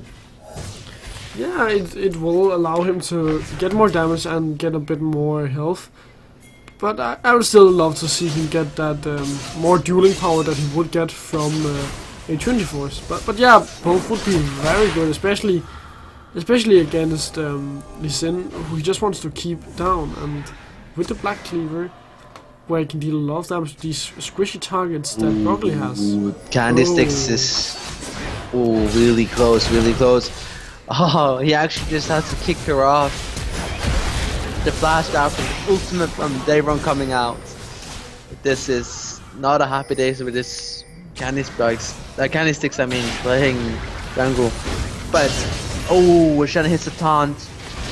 Is it gonna be enough to actually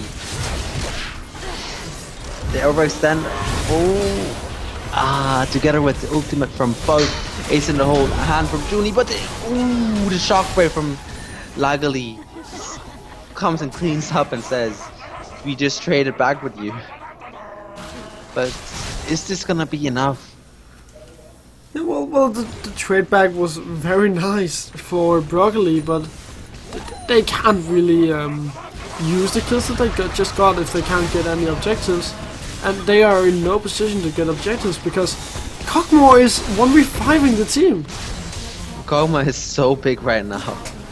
He is so big right now. Now he just used his pot as well, so even more damage is going to come out of him. Look at the tower, it's just getting... this is... that was a nice crit. Did you see that crit? Yeah, damn. I saw that crit. That was really nice. And isn't it 10% he gets from the 24s or 20? That's 10% critical chance. 10%. Oh, the Shen ultimate together with the little ultimate. Is this gonna be... the Janet is confirmed. He still has...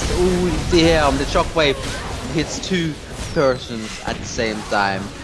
This is looking more one-sided than I would say. This looks very one-sided, and now they will get the inhibitor in the top. They have the inhibitor in the bot as well, so if they want to play it really safe, then they go for the tower in the mid lane.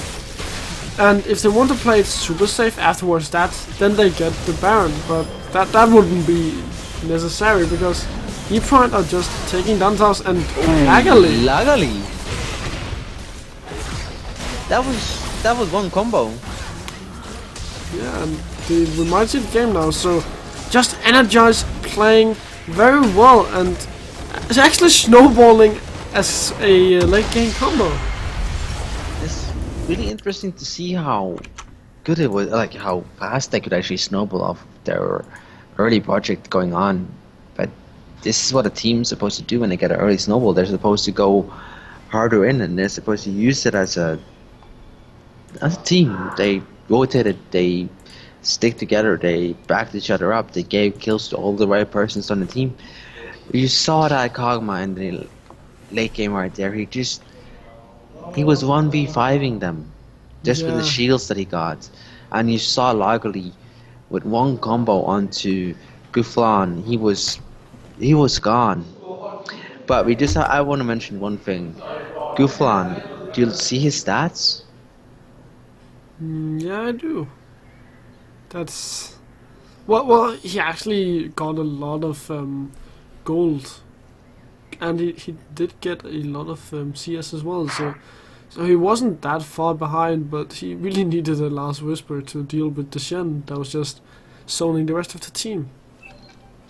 Anyways, we are going to take a break, and we will be back in the semi-final. We're not going to shoutcast the quarterfinal because we have to take a dinner break. So see you guys in the semi-finals.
sera-t-il le mien?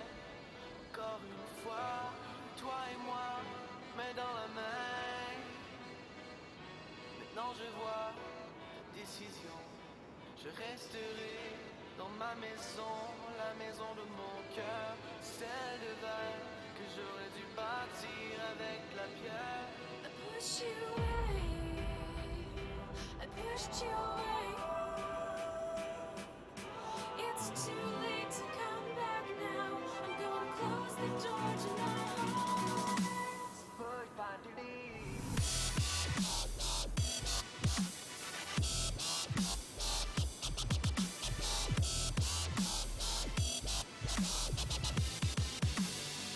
I pushed you away.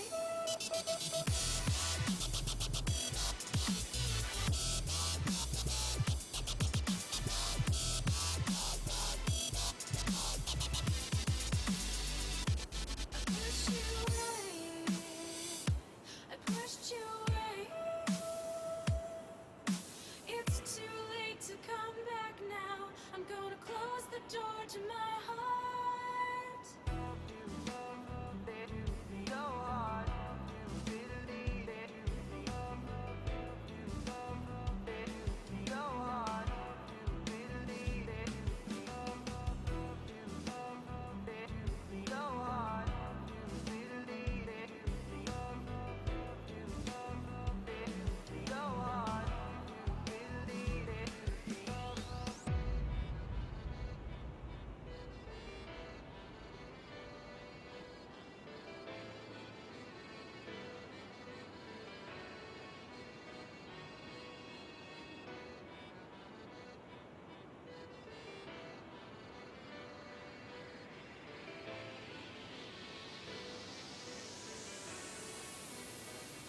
I pushed you away.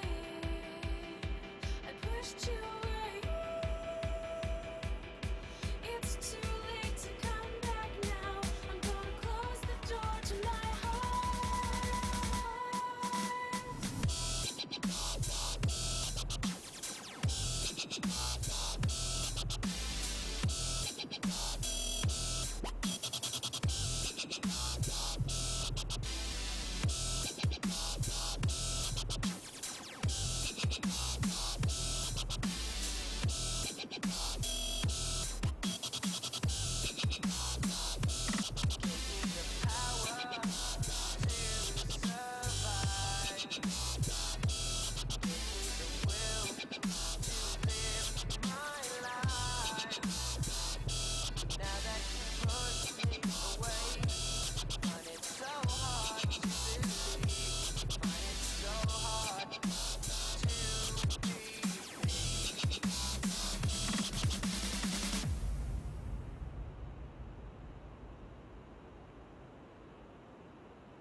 I see this storm come rolling in, but you don't know me like you say you do. Will I run and find myself, or will I bite the dust and stay with you? You can help me breathe, but only if I let you. I wanna let you in, but easily forget you. I try to settle down and try to worry less.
lost my friend so close to me. They say find happiness and faith. What the hell is that supposed to mean to me? And everything is gray, nothing is in color. Believe me when I say I'm not like any other. I try to settle down and try to get some rest. You lay with open eyes, head against my chest. All my life I've been so cold. I break the hourglass and watch time unfold. And I try to make it back in this raging sea, 'cause I'm way too deep. All my life I've been so cold. I break the hourglass and watch time unfold. And I try to make it back in this raging sea, 'cause I'm way too deep. 'Cause I'm way too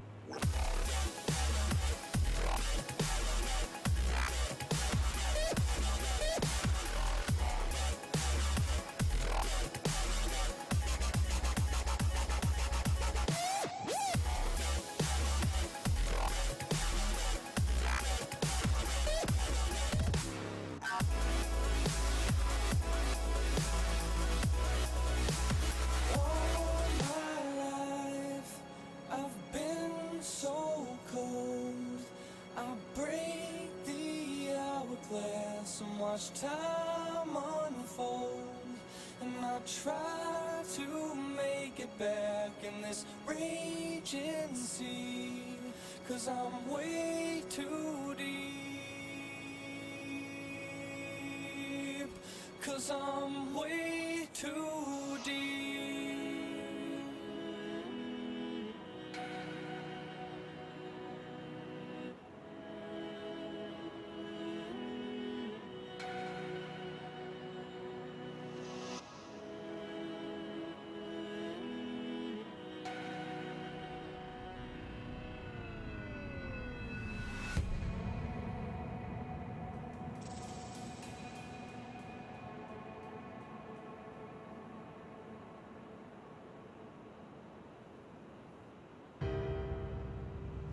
Wasting time on my own.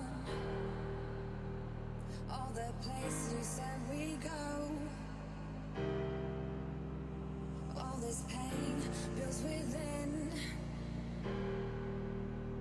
Footsteps fade, what could have been? Finally I feel more free. The end of you and me. Let it go, let it be.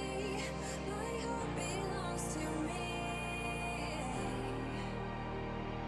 My heart belongs to me. Ooh, you're never gonna let me go, and I will never let you go. And now I'm feeling stronger, feeling stronger. Ooh, you're never gonna let me go, and I will never let you go. And now I'm feeling stronger, feeling stronger.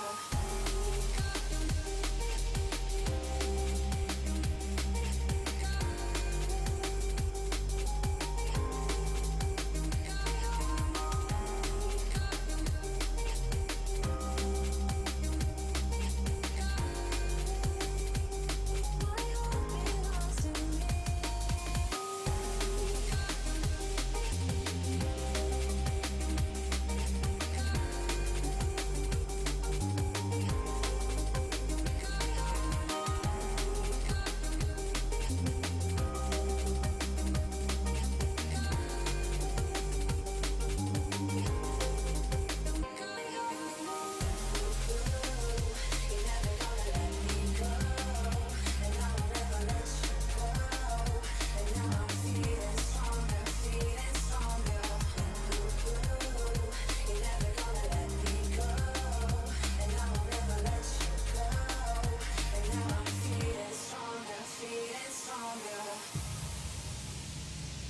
wasting time on my own.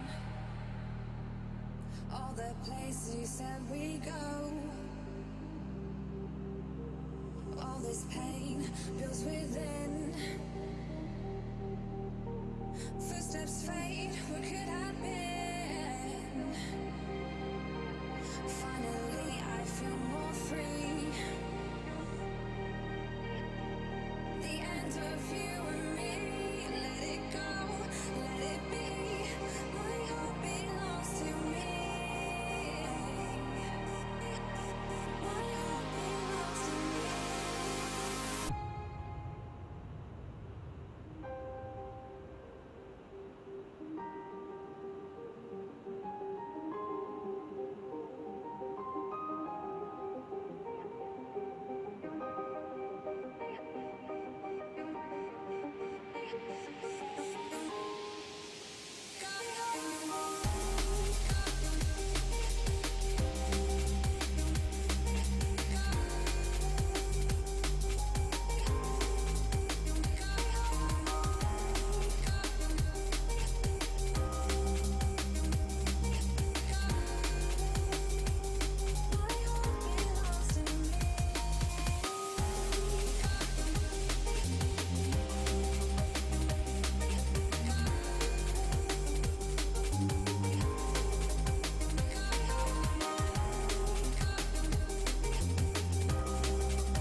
Enjoy the silence in the rain. When all my troubles wash away and bring me peace and still my pain, and have me live through another day.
yeah, you feel it, shake it off.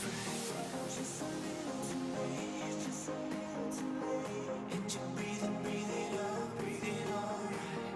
I keep singing the name, yeah, I'm singing the name. And you feel it, yeah, you feel it, shake it off. And you need it, yeah, you need it, shake it off. And you scream it, yeah, you scream it, shake it off. And you breathe it up, breathe it up. And you feel it, yeah, you feel it, shake it off.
Initiating goodnight sequence.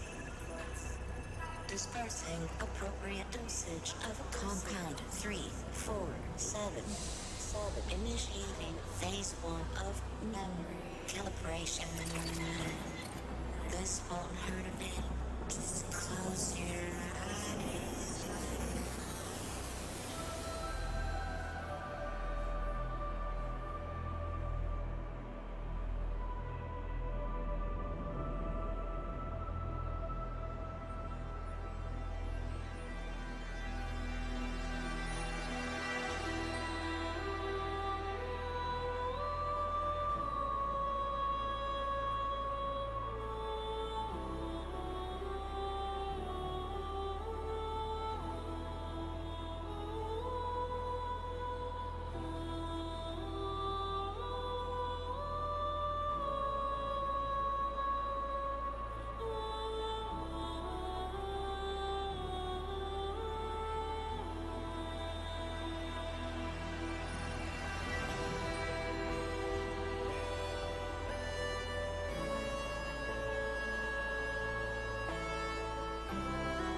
You like that, don't you?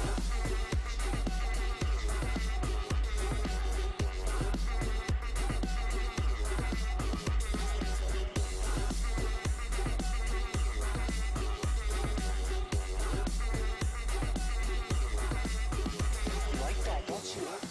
See, my eyebrows are even black. Have my aunt put it on. Makeup. Yeah, it's not really dyed. The eyebrows aren't. Yeah, like these. I was listening to dubstep before a lot of you were wearing diapers, alright? Which means before you were born!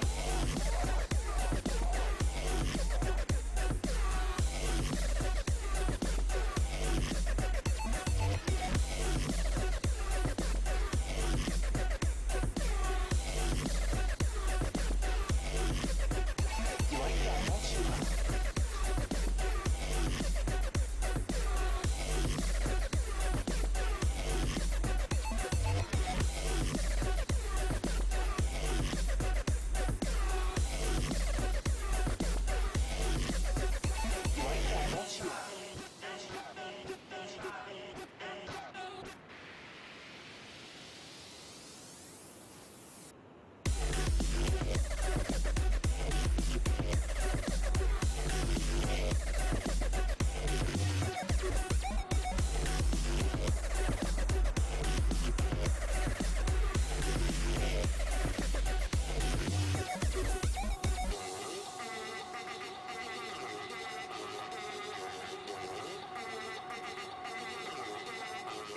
You like that, don't you?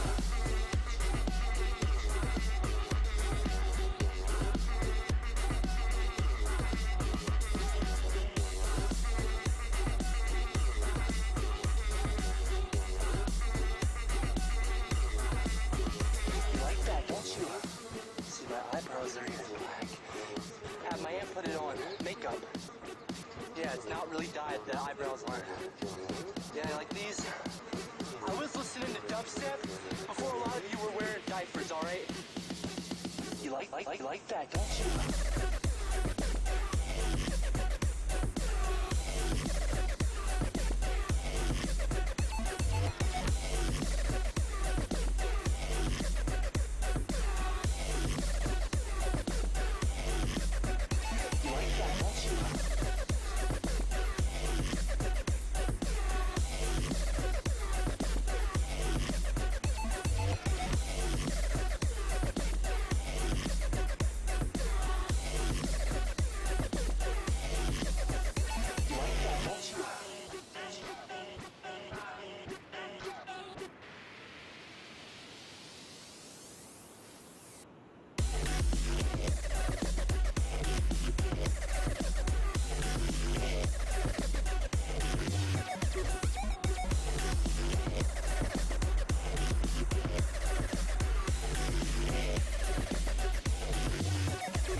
Hello guys and welcome back to the Paysafecard Go4LoL EU West Cup.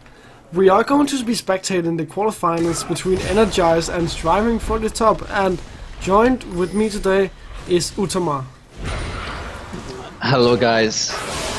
And I'm actually quite nice to be on your stream, man. Like, it's always enjoyable to be hearing the Benvarmeren and the Swedish, no, the Danish voice. Isn't it Danish? Yeah, it's Danish. You sure? Yeah, I'm sure. I'm not Norwegian. Or Swedish? Or Swedish. I don't like Swedes. But You don't yeah, like Swedes? No, that's natural since I'm a Dane. Danes don't like Swedes. But I thought it was the other way around, that the Swedish don't like you, but the Danish love the Norwegian because, like, you know, you sound alike. Well, Norwegian people are easier to understand than Swedish people. Okay, so right now, guys, you see that the blue team is picking up the dragon. Like, how in the bloody hell can they be giving that up so easy? They had vision control around it, didn't they do that, Benvarmeren? Well, they had a bit of vision control, but the Striving for the Top team still had superior vision control. So not too much for them, actually. Oh, likely. Likely is as aggressive as she was earlier in the other games. Oh, he is in the other games. He's playing really, really good in every game. You can see he's also farming well as well. He's playing. We shouldn't be doing that. Oh, that Ashe ultimate comes in, and does she have enough mana for the? Does she have the nuke? She does have the nuke. That's a really nice team play coming out there from Ashe, but Ashe goes down to Kalista because of that. And you can see that Alistar has to pop his ult, but that's not enough. When you have a Kalista that has 120, 420 spares inside of you, you can't do shit anymore. You're just gone. You can't just pick it up anymore at all. No, you can't pick it up. Yeah. And I'm not quite sure why Ashe didn't try to lane swap away from the Kalista Alistar. Because you have so little mobility as an Ashe that you don't want to go up against and Kalista, who can just keep jumping towards you since the slows doesn't really work on her. And the Alistar can just flash polarize you, or even if he's in range of it, he can just use the polarize with the headbutt. But this browser, he's playing all them tanks in top lane, Benvarmeren, and you can also see that Yasuo is going aggressive. He's ulting the Malphite together with the knockup. He's doing a, but was that worth Benvarmeren to use that on Malphite right there? Yeah, I think it was worth it. At the same time, you can see Wukong is coming from behind now. Is he gonna come in? He does. He does have his ultimate up. Is this gonna be enough for them to actually? They are trying to get him now. Ooh, this is a nice. You see the Malphite rock solid coming out together with the Wukongs. Oh my god, this is really hard for him to knock out of the Cyclone and from Malphite's unstoppable force. But you can see Nidalee is coming in with the spear together with that passive Runeglaive. It's really hard to estimate the damage you get from her, but together with her Q and in Tiger form, it's like, you know, when she's throwing spears and at the same time she's using her bite. Yeah, she has so much damage in her Tiger form, and the Malphite should never be 1v1ing him. Now Ashe and Morgana has to be really careful. There's a teleport into the bot lane. We can see that the Ignite coming up. Morgana's ulti is coming up. Is this enough damage to get off the Kalista? Kalista goes down, but Yasuo's gonna clean this up really slowly. And meanwhile, in mid lane, we can actually see that Migali is going hardcore in on. Oh, that spear though. Where did that one come from? Was that sneaky ninja stuff? Yeah, sneaky ninja stuff. Now, striving to the top should be able to get this blue buff. Well, that actually rhymed. Davron, you don't wanna mess around with the bull. No, you do not want to mess around with the bull, and a monkey shouldn't be able to milk a bull either. Oh, I wanna see what they're thinking about this, because together with the Malphite ulti and the Cyclone, oh, that's a really nice headbutt from Alistar, but that's not enough because Legali is coming up, hitting that. Ooh, is this gonna be a Cyclone coming out here now? Nope. Unstoppable force. Unstoppable force is also coming from downstairs, but is he gonna be enough to chase after Nidalee? She's a really fast kitty cat. Oh yeah, that's enough. Legali uses her dashes and just dashes after her and hits this charm as well and finishes off a really good team fight for Broccoli. Where's it energized? It was energized. Energized, yeah. I'm too focused about that broccoli thing last night because I was, I don't know to say the name. Yeah, I think you like food too much. Yeah, I think it's food. I'm thinking too much about the sushi I had here like 10 minutes ago or something like that. The Cyclone is coming in from Davron, but together with the damage from Asir and Kalista, but Kalista overstays the turret and she gets charmed as well. So I guess things are going really well for the Ahri. Ahri is actually quite nice ahead. She has a really nice damage output at the moment, and together with this, do you think that it's gonna be able for them to get the Yasuo flowing again? Because you know it's high risk, high reward breaks. Yeah, it is high risk, high rewards, and pretty much everybody on striving for top. Oh, Genimaru hits a really nice binding from, and we see that Malphite is TPing top lane. straight into a windmill from Yasuo that says has a key, you know?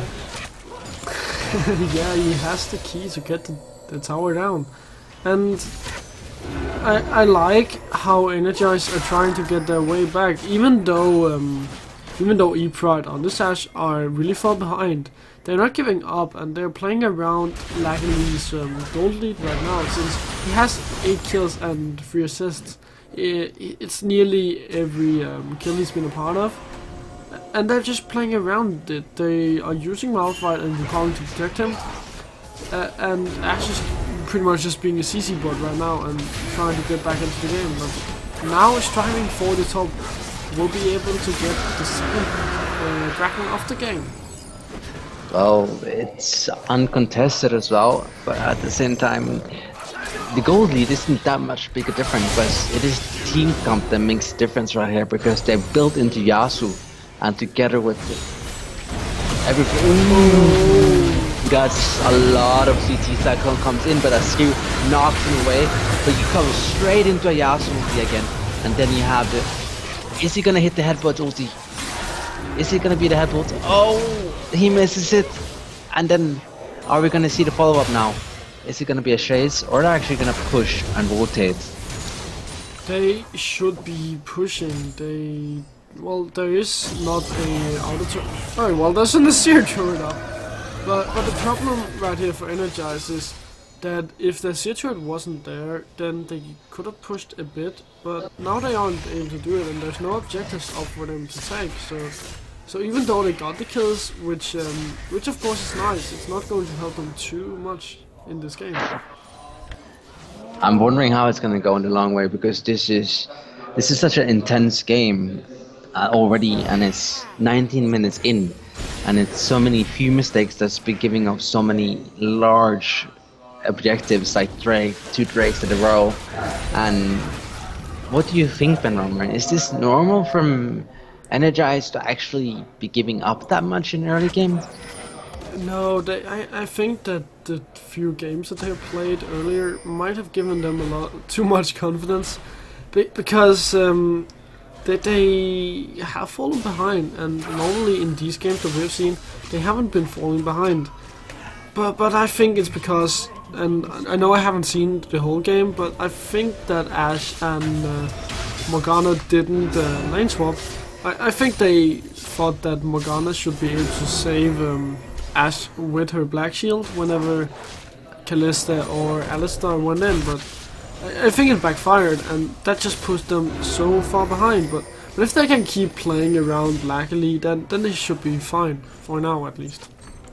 They should be able to keep the control coming, but as I think now, it's really a lot about that bottom lane turret and the top turret. It's all about if they can actually pressure bot lane so they can rotate top side and use their pressure to force that Yasuo off that side of lane, because that lane is where he wants to push, because it's easier for him to go from top side to bot lane, no, to mid lane I mean. But this, you see Energize is using a lot of pressure on cleaning wards, and the flash is charmed from Legali. Legali is keeping the team so ooh, that a zero though. That was kind of like Parkour. I think I call that helping. That's like, he was supposed to get like, you know, he's supposed to get like locked in. Yeah, he was. But well, once again they're just playing around luckily, and how ridiculously far ahead he is. If we take a look at this goal difference, he's 3,000 gold ahead of his opponent Lucian on this Azir, and that's just too far ahead for an assassin to really be ahead, because now she'll be able to assassinate anyone if she finds one out of a position. I'm kind of looking forward to actually seeing how Energize is gonna react to the Azir when he actually gets really annoying, because you see his build? He's using a Stinger into a Rylai's build. This is like, it's kind of like, you wanna poke some more together with Nidalee and together to poke the poke? Yeah, it's a bit more about trying to siege up, and I don't really like this build coming in from him. I feel like the burst you would have gotten from a Morel and Omicron or a Fiends on Holy Grail alongside a Death Cap or a oh, what's it called, a the thing where you poke. Anyways, I feel like the burst would have been a lot better, because you just want to go in and land that Yasuo knockup. That's pretty much what you're playing as for striving for the top. And if you can land that and then have that burst as well, then I think that would have been the best. But now they're starting up the Baron, but Energized have seen it. Energize is reacting nicely to it as well. I'm actually gonna go get my snooze box, Benvarmeren. I actually forgot it in the lobby, so I'm gonna go straight up and get it. So you're alone for like 2 minutes, so people don't ask. Oh, Legali actually wants this really hard to kill that Nidalee because they're really tired of all the spares coming in. But they can't continue on doing this. Benvarmeren, can you please explain to me how dangerous it is for them to just push mid lane all the time without pushing their bot lane as well? Look at the bot lane and the top lane. Well, the problem is right now that there are a lot of wave clear coming in from striving for the top. And if they don't push the top lane or the bot lane first, then the team striving for the top are able to just trade some towers. And now if Energize doesn't get this tower, then it's going to be a really bad trade for them, since Yasuo is already knocking on the limited tower. Oh, that's a teleport, so Yasuo is alone. And now Alistair's going in. Unstoppable force used onto 3 mana. That's going to be hard. 4 man going down. That's 3 man going down. Now Kalista is all alone. Oh, what is happening? Kalista is all alone. She's going down, and now Yasuo got an inhibitor. But will Energize be able to get this inhibitor in the return? They should be able to. 15 seconds for the next person who's driving for the top to go up.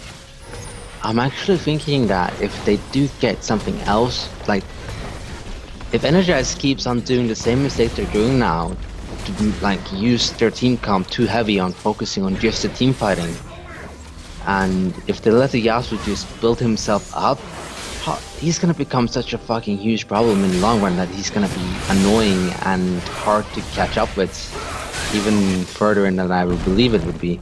Ooh, Obi-Wan Kenobi really wants that help, but pulverize really hard. Yeah, he really does. But yeah, if they don't push out the lanes first and just focus on sieging up, then Yasuo will be able to split push all the time. And now they're starting up the Baron, knowing that the rest of Energized are going back. The Baron are very low. And Legali is trying to at least get the Kalista to get free from it. That's gonna be enough, because you see that Nidalee is gonna be hitting her spear, and together with that save, I think the Rylai's build is good, but the Stinger, I can't agree on it. I have to say something like that's what you say, Benvarmeren. Is that, wouldn't you prefer to go for the Morelli Nomicon or something else that is more damage build in the early game now? Yeah, as I said, I really like. Well, I can understand why you did it with the buff onto Nash's Tooth. It gives him so much attack speed. But with the comp being built around Yasuo, I would have loved to see a Morel Nomicon and just having more burst onto Leoson, basically. But well, yeah, it's a loss of ability coming in. It's a 180 ability, and the extra attack speed helps him a lot. But now the next problem for Energize is that striving for the top will probably want to push out the mid lane and then rotate to the bot lane, because they already have that our inner turret in the bot lane, so they don't have to go there yet. They want the inner turret in the mid lane, and then they will go to the bot lane, because the super minions in the top lane are just going to do the work all there. And then they have to be Energize have to be 2 places at once, and that's going to be really hard for them.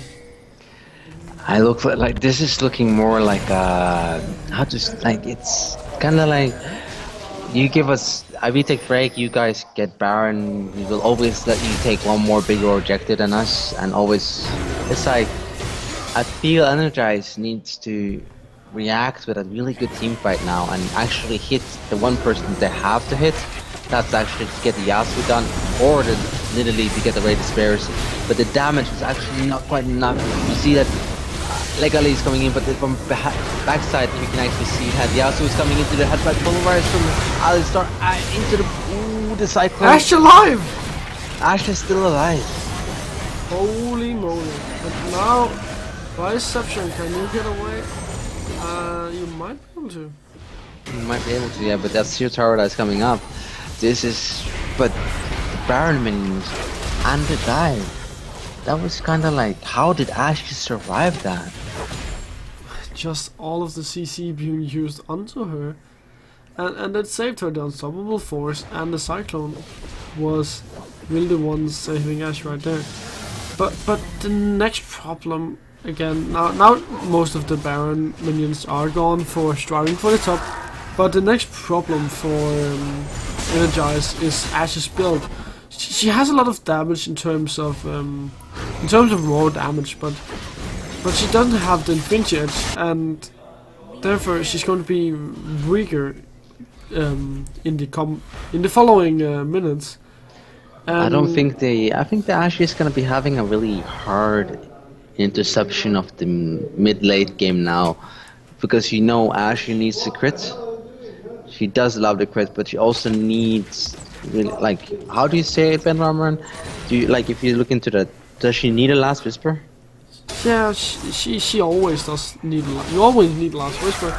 She might not need it right now, but at some point it's going to be very crucial for her to deal even more damage. She doesn't need it right now, and she could have gotten the Bloodthirster. At this point, if she went for the Fidget first. Oh, that's an engage. The Cyclone comes in from the Ashe, but at the same time you see Legali is coming in. Oh, she misses the charm. Asir is going straight in together with the Unstoppable Force. Is that enough? You see Yasuo is coming in, blocking Ashley out from the rest of the team fight together with his spell. This boy, ooh, and Big Exception is standing in from behind and doing whatever he feels like doing. Look at the damage coming out from Big Exception and Lessened. You can see this Yasuo pick. Actually, you can see how hard it locks Ashley out of the game. Like, Benvarmeren, how should they not do this? Like, how should they not throw that hard when they think they have a good engage? Is it Legali overstaying, or is it just that the team overreacting to a catch? Well, the problem right there was Legali didn't get a catch onto someone. He was so close to get someone, but he didn't get them, and with Yasuo locking Ashe out of it, that was all the damage being gone from Energize. And therefore, the striving for the tops carries, that is Kalista and Azir, was able to just keep on hammering onto them and deal so much damage, and Energize couldn't survive that. Energize is having a hard time this game. It's all depending on if Legali can hit his charm or not, or actually get a pick off. But also, I want to say something about the Morgana build. Where is the the Mikhails? Isn't it supposed to have a Mikhails when you're playing against that much CC as well? Well, there's not really any hard lockdown like snares, stuns, so no, a Mikhails wouldn't really work that well. I do like the Locket though coming in, since the AoE that there are from a Yasuo and from a Azir and a Kalista are so strong, and I really like it. But now they have to be careful. They might be end up trading a dragon for an inhibitor. This is really rare to see for, because Energize has been playing so well all the games we've been seeing, but now they suddenly turn around, and I think they met a team that is also late game oriented as themselves are, together with the Azir, and even though he has a rare build, he's doing a lot of damage and he's doing a lot of potential. But isn't Azir what you call a little bit way off, annoying, broken? Well, I once called him broken, but he has a lot of potential to do a lot of damage. And now they're actually... We're engaged coming in. Ooh, no. Oh. Legali is actually gonna go down from the health of so we're going straight into Azir. Cyclone is hitting the backline, but he is knocked constantly out of the team fight with Azir's wall. But this, you can just see, Obi-Wan Kenobi is trying to help out, but he's not getting out of that. And you can see that Legali's charms are more crucial than anything else. But you can see that that was a beautiful ulti from what's his name, Leesant. Yeah, it was a beautiful ultimate from Listen. It just saved them right there, and Energize will never be able to win a team fight if they don't use the Unstoppable Force or the Cyclone onto Callista. Because, Azir you can get onto, he's not too hard, he has a lot of mobility, but he can't be locked down. Callista will be able to just keep on running and jumping away from you.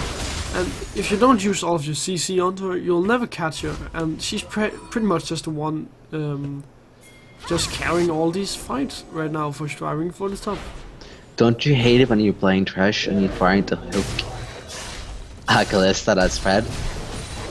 Well, I never really play support. I always dodge if I'm forced to play support. Because I'm too impatient to play support. Too impatient, okay, yeah. I'm always going in and ending up dying like 15 times in the game. Ooh, this is the we declare a ward, and Laugh a Lot actually just takes that minion from Salmon. But this tower, like, do you think they should protect it or should they engage on this? They have to engage in this. They can't hold on much longer. They can wait for the minions to push in, but they have to engage at one point.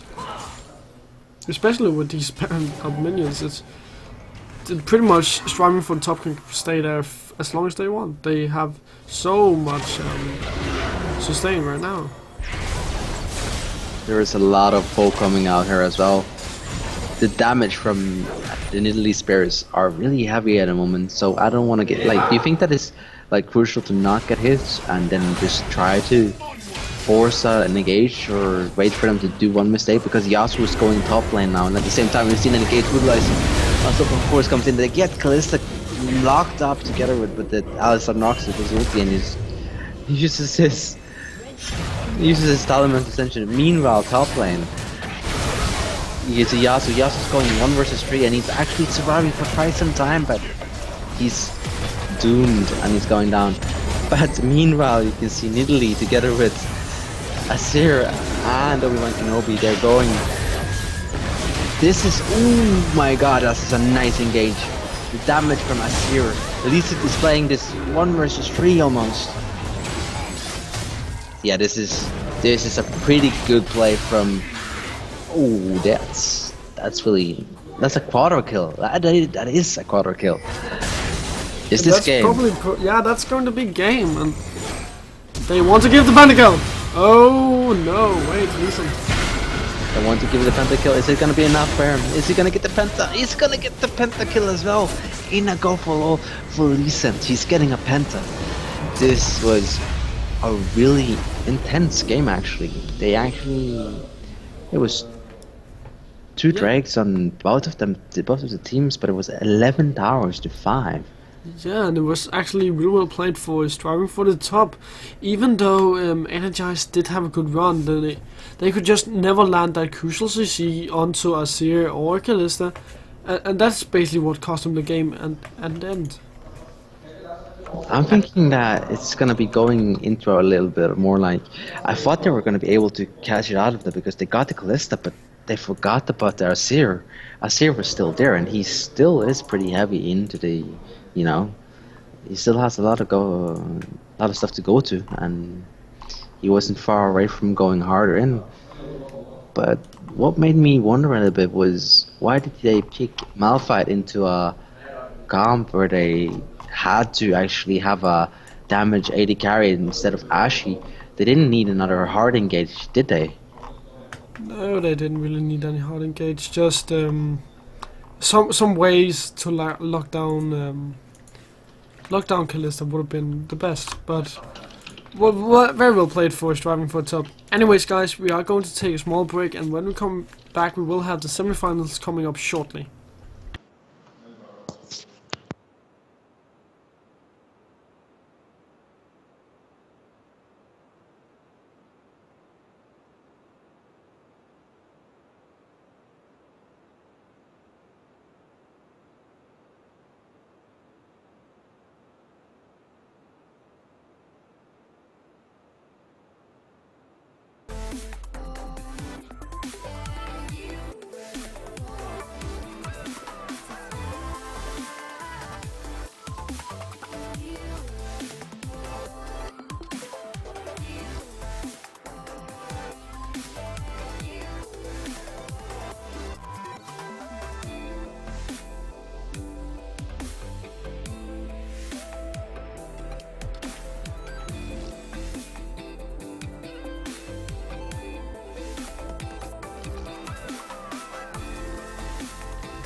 Boston, lives in a world she's lost in, victim of compromise. He's staring at her Aberdeen heart, London eyes, Glasgow bones. She's a whistle in the catacombs, a paradox. He's in love with the statue in a marble block. He's in love with the girl that time forgot. She just shakes her ears. She's falling too far with salt in her scars. Won't let it taste her tears. She's falling too far. The girl that time forgot.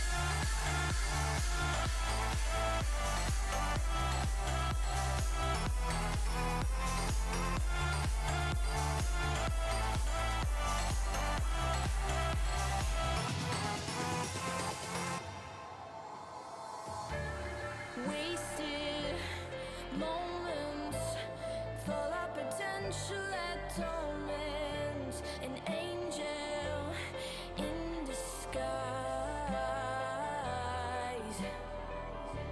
but he can see her Aberdeen heart, London eyes, Glasgow bones. She's a whistle in the catacombs, a paradox. Oh, he's in love with the statue in a marble block. He's in love with the girl that time forgot. She just shakes her ears. She's falling too far with salt in her scars. Won't let it taste her tears. She's falling too far. The girl that time forgot.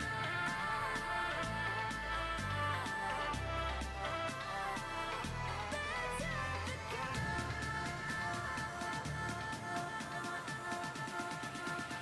The girl that time forgot.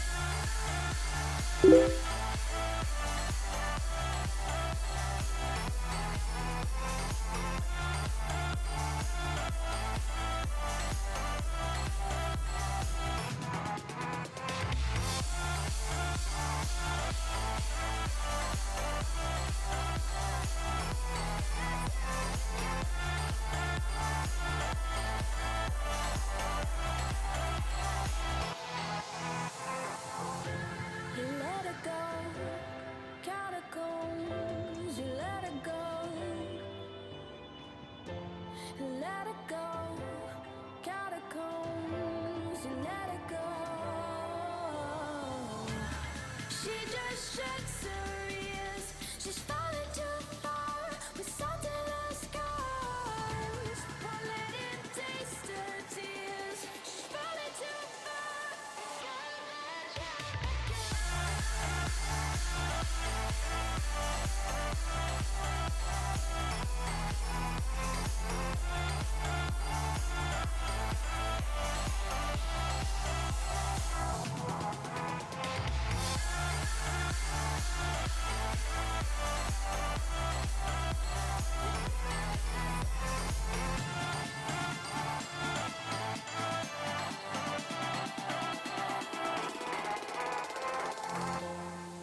Hello guys and welcome back to this Paysafecard Go4LoL EU West Cup.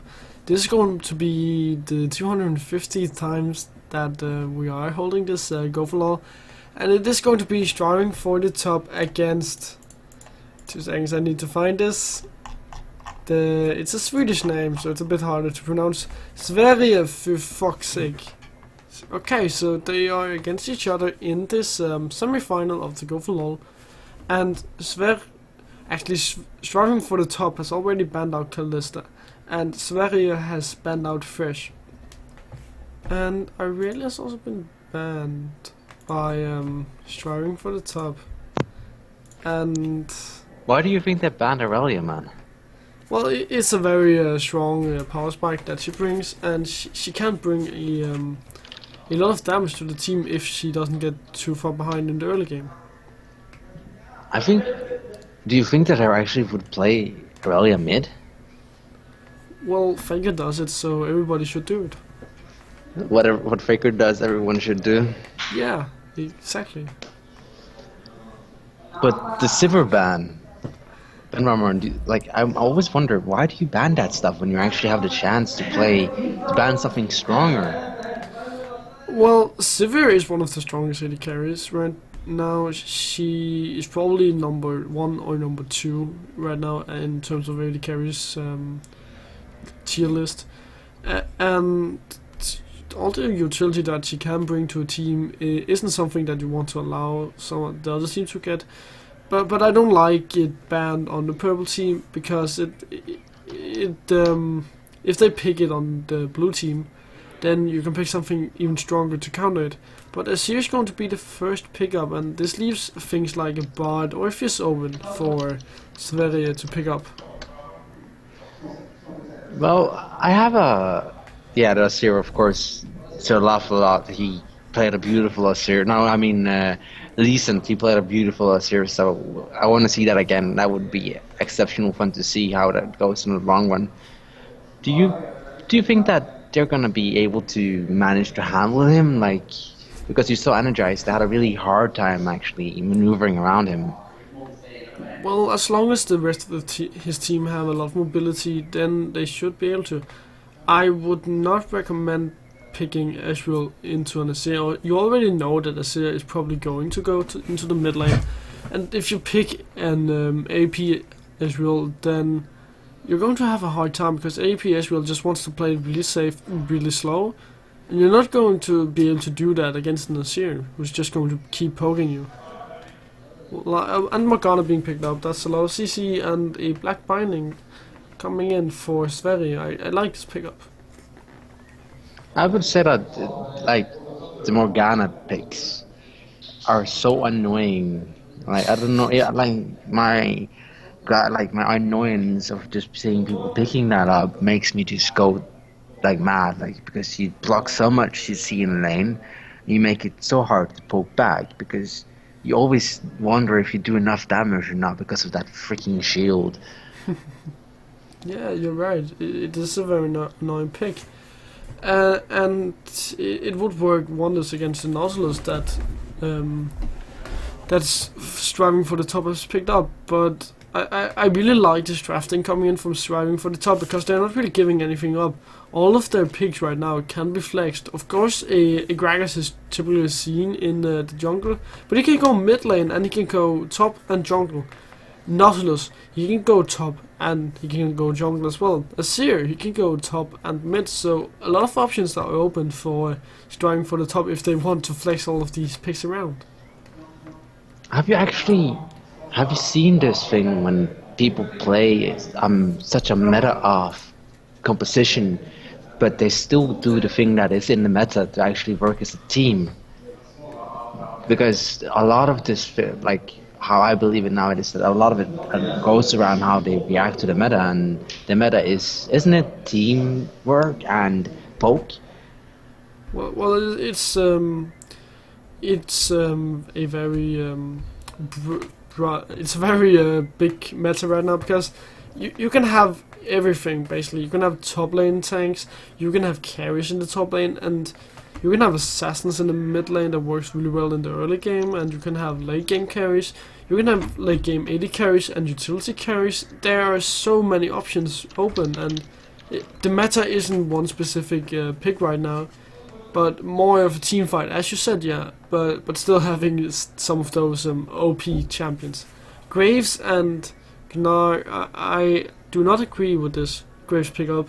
Of course, it's very good in the early game, but with all of the peeling right now coming in from striving for top, it just leaves them with not a lot of damage. Azir is mainly the damage that they will have in the late game. Graves is not going to be that huge because he will start to fall off in the late game. But I can see this lane being very strong because of Nautilus Graves having so much CC and so much burst, and especially against the Corki, Graves is good for the laning phase, but the both AD carries are going to fall off in the late game. I'm still wondering, how do they react to this team comp they're picking up here? Because I saw him he was just sniffing by the Echo. Would you pick the Echo instead of the Mocha or anything else right now? Come again? Would you pick Echo over Mocha or Hecarim or anything else that you play? I played more or less. But that Riven though, that high risk reward pick. Yeah, I like the Riven. The team fight isn't really what Sverige is looking for. They're more or less looking for skirmishes where they can pick someone off. And I've never really been a fan of Echo. Of course he does bring a lot of damage, but with me seeing him so much in the jungle, I've really lost a lot of my faith in Echo because I don't like him in the jungle. I don't feel like he brings that much into the jungle. He can be a very strong jungler, but his skill cap is so high that I feel like most players can't really play him. But with that said, I really love to see him in the mid lane because there he's a very good sustained damage mage, and if people can play him like a sustained damage mage, then he's very good.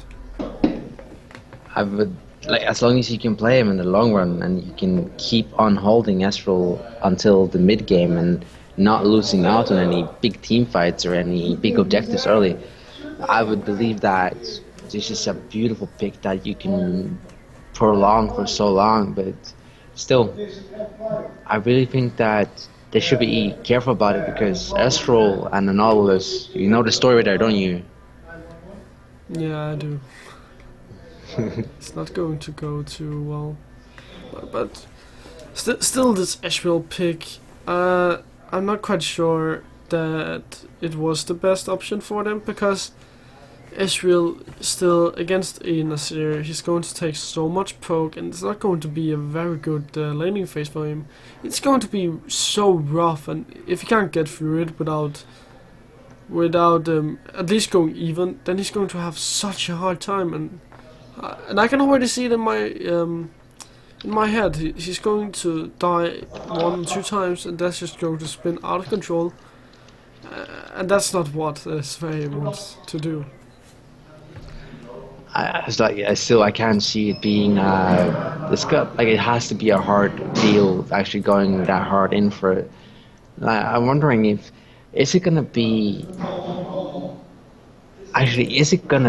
starring for the tops game again instead of like Sverige for sake? It's like, do you have a feeling that it's gonna go for them, or what do you think? Is it gonna go around, or is it gonna stay that way? Well, I feel like striving for the top have the better team composition. I would have loved to see maybe something like Jinx instead of Graves, but it's a lot of peeling that Graves has, and if you can just keep on quick dashing around in the backline, then I think it's going to go fairly okay. But the main concern for striving for the top is to deal with the split push that is going to come out of Riven, and if they can't do that and not be able to group as a 5-man unit, then it's going to be so hard for them. And I'm really looking forward to see if they can complete that mission. Jens, if I turn my head right now, I'm actually looking at LGB practicing. You play any Counter-Strike, man? I used to play a bit of Counter-Strike, but after they made it before they okay, I'm going to start over. Valve made it so that if you wanted to play ranked Counter-Strike, then you had to go to level 3, and I'm basically never playing Counter-Strike that much. So for someone like me that just wants to play in a competitive scene, then that's very hard for me, because I have to get to level 3, and that includes me spending at least 10 hours or more on Counter-Strike. Yeah, I feel you, everyone. So is it typical to say that, oh, I like this skin though, by the way. What skin do you think I'm talking about? I think you're talking about Oktoberfest Gragas. Yeah, the Oktoberfest Gragas is genius. The recoil sound, like, it's so cool. Yeah, I wish it's super nice. I wish we could have a Oktoberfest Graves as well. You know, maybe shoots out bears instead of, you know, since he do with the balloons and stuff like that, it would be so cool. And then instead of, like, you know, the smoke screen, it would be a dust boot. yeah, I can see it for me. It would be exciting to actually have it looking like in the long run. It would be kind of cool. But I'm actually looking at Wanderway because he has played a lot of Riven. But on the other side of the other team, you have Laugh a Lot. He has played a ton of Gragas and Samanon on his Gna as well. And then Leesant on his beautiful Asir from last game, when he actually got a pentakill, man. Do you believe that he's gonna get a pentakill again? This is like, wow. Is it gonna happen? Well, it could happen. I'm not sure that he will be able to get 2 pentakills in 2 games consecutively, but I once got 2 quarters. Actually, I've got like 3 or 4 quarters in 4 games. In 4 games. Yeah. But I don't know. It's a tip. Like this has got to be an invade. They have to invade on this. They have a beautiful level 1 strat if they use the Nautilus together with his W, or he start with his Q. But then again, it's gonna. Do you think they're gonna invade? They're pinging kind of strongly, but nothing. Oh, they're just gonna vol. Well, I could expect Sverige to invade, since the Dark Binding coming in from Morgana is going to lock down so many people, if or at least for so long time if she can land it. Once she lands it onto Sir Lovelot. So Laughalot, is he gonna flash? No, he doesn't flash. He's just gonna walk back to the tower and take the damage and take the hit, and he's gonna be. But Excel Rosie and Hips Master, they're going around. They're warding actually in the middle of the lane, so they want to see if there's gonna be a lane swap. They are going to see the lane swap, because Sverige doesn't want to have their bot lane against a 2v2, since Corgi, of course, he can be a very big lane bully, but against the Graves and Nautilus, he's just going to fall off as a lane bully. But at the same time, they didn't blow anything from Gragas. Gragas didn't react to it like normally would freak out, flash, instantly go bananas. You know, he kept his he kept his cool and waited for it. It was a pretty normal level 1 to be crying by, but at the same time, they know now that Morgana has her binding on level 1. I think they understood that they were gonna lane swap. If not, they should have read it better. Or what do you say, Benvarmeren? Should they? They should have read that they were probably going to lane swap, but I guess it's going to be fine for them, because Gnar, yeah, he can survive in the lane swap. He's not going to take that much damage.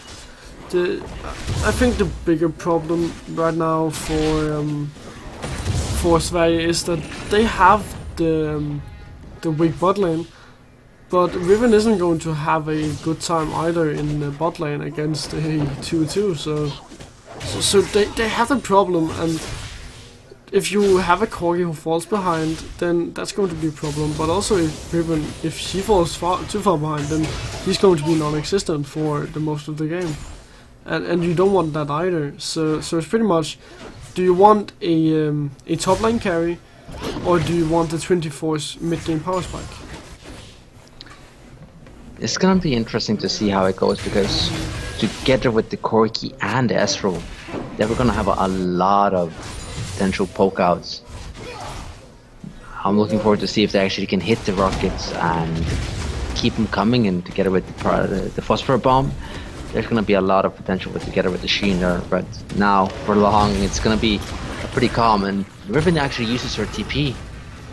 She TPs down the tower so she doesn't lose out any minions, since she saw that we're pushing up now. Yeah, she will get down and get some minions, and she will have a lead compared to Gnar, but she's still getting zone away from the tower, and she desperately needs to get the CS on. And she's actually pulling ahead of Gnar, but in the mid lane we can see Ezreal just being poked away. That's what I was talking about. He's not going to have a good laning phase against the Nasir, because, as I've said multiple times, he just wants the slow laning phase, and he's not going to be able to get that against the Nasir. Riven is actually going aggressive on Biception, but this could be... Oh, this is an invade from Salafalat, and Lee Sin is actually reacting to an Axel Rosie's up there, so who's gonna get this? Oh, he gets the blue buff, but is it gonna be? No, it's gonna be Ignite. First blood off for Hipsa Master. What's that? What do you say? Like, you have to explain to me what happened there. Well, the problem right there was just Sir Lovelot. He invaded without too much vision. He did see Lee Sin coming. Oh! The hook actually hits. But that's a problem. the binding hits. Oh no, it didn't hit. But that's a problem with ganking an Ezreal. He has his E. Yeah, he has his Essence Flux and his Flash, so that's basically just 2 flashes coming in. And you're never going to be able to catch up a Ezreal. But now the the bot lane with Riven, and we're gonna have to be careful since Gragas is hanging around the bot lane, and Nautilus is also there right now. Well, this is gonna be interesting to see how they actually react to it. They know that Lee Sin is actually coming mid. Is he gonna be able to go for Lee Sin, or is he just gonna recall and gonna see if he goes aggressive on him now? He should recall. There's no reason to be in the mid lane. Ezreal doesn't have any damage yet. Oh, Rosie. Is it? Axel Rosie is trying so hard to get in those pokes and use her spell thief edge and pick up that extra gold. A little bit too hard, I think. She should. Ooh, Sir Lafala comes in for a gank. Are they gonna be able to hit her now? Gets the hook off, but the hook didn't hit. But the belly slam also misses. But the binding hits now. Can they turn this around? Can Wanderay and Axel Rosie, they're actually handling this pretty well. They're juking from side to side. Yeah, very well played for Axel Rosie, and that's actually an exhaust being used by Obi-Wan Kenobi. So it's actually Sverige that comes out ahead, and I hate to say it, Sverige coming out ahead since I'm a Dane and Danes do not like Sverige. Is it hard for you guys to understand Swedish? Well, Swedish is Ooh, actually. we have a dive in wait, top lane. dive. Dive in top lane. Hipstamassive just uses his. Ooh, he did almost not need any help from Corki. He has actually, from that kill he picked up from early on Gragas, he has already gotten 2 longswords to mix him wild. He gave this. Ooh, and in bot lane, Wanderay is going aggressive in on Obi-Wan Kenobi. But that is not enough because Graves is auto-attacking and the hook comes in and lands, but the spell.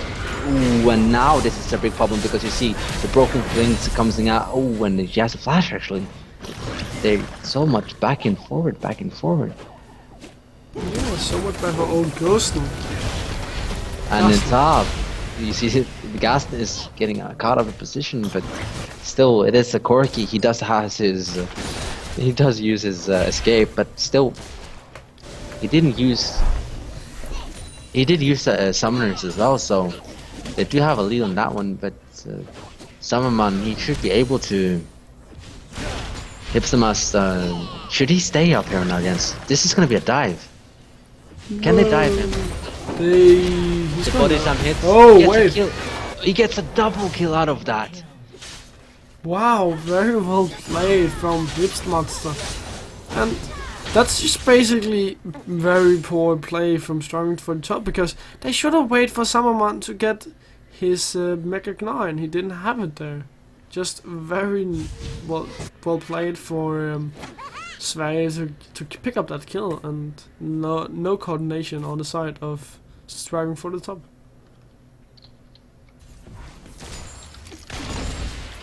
And right now, Graves is just pushing away in the bot lane. He does have a CS lead for now. And I love how Axel Rosie are just keeping up with Wonderway. This way it allows Riven to get farm as well, and he's ahead of Gnar because he's been just being there all day. But now Greg is coming into the top line. And Gaston actually right into the belly slam, and he does not get away this time. He didn't have more than his Valkyrie since, you know, the flash and the heal was down, but this means a free dragon for Sweden. Yeah, Sverige is just using the fact that they know that Gragas is in double. Oh, Axel, can you land a binding? Binding doesn't land, but is it gonna be a kick into a...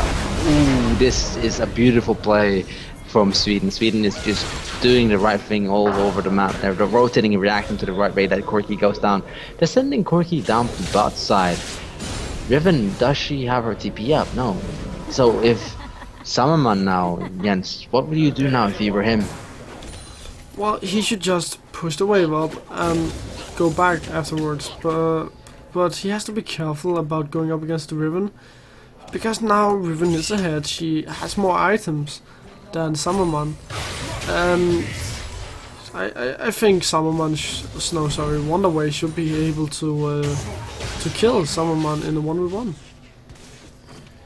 And at the same time, Lee sent in the mid lane versus Roches is having a pretty hard time, I can see. What do you think about the CS different than mid lane? It is the It is an Ezreal versus an Azir, but still, it shouldn't be that early up, should it? No, Israel should be much more behind. Legend aren't putting down enough pressure right now, and that's going to be a problem that's going to bite them once they get further into the game. Because having an Israel that's going even, that's really just the dream scenario right now for Svei. Oh, Look, the aggression in bot lane is still there. The ultimate from Nautilus goes out, but he doesn't connect with his anchor and his knock-up anchor. The submarine doesn't come through. But now, the binding doesn't hit. Excel Roshi should be careful, but the game goes on a pause. yeah. So we can talk a bit about what have we seen. And once again, I really feel like Svei has played this really well. They have used Hipst Lee Sin to just snowball the game with the help of Corki and the help of Riven.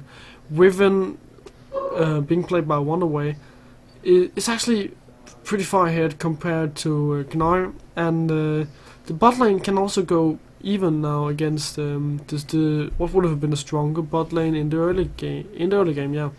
So they're just having the dream scenario where the mid laner is even, their bot lane is even, and they'll probably have the Runeglaive, Blitz, Trinity Force support. Like, oh, that's The teleport. TP is coming in bot lane together with...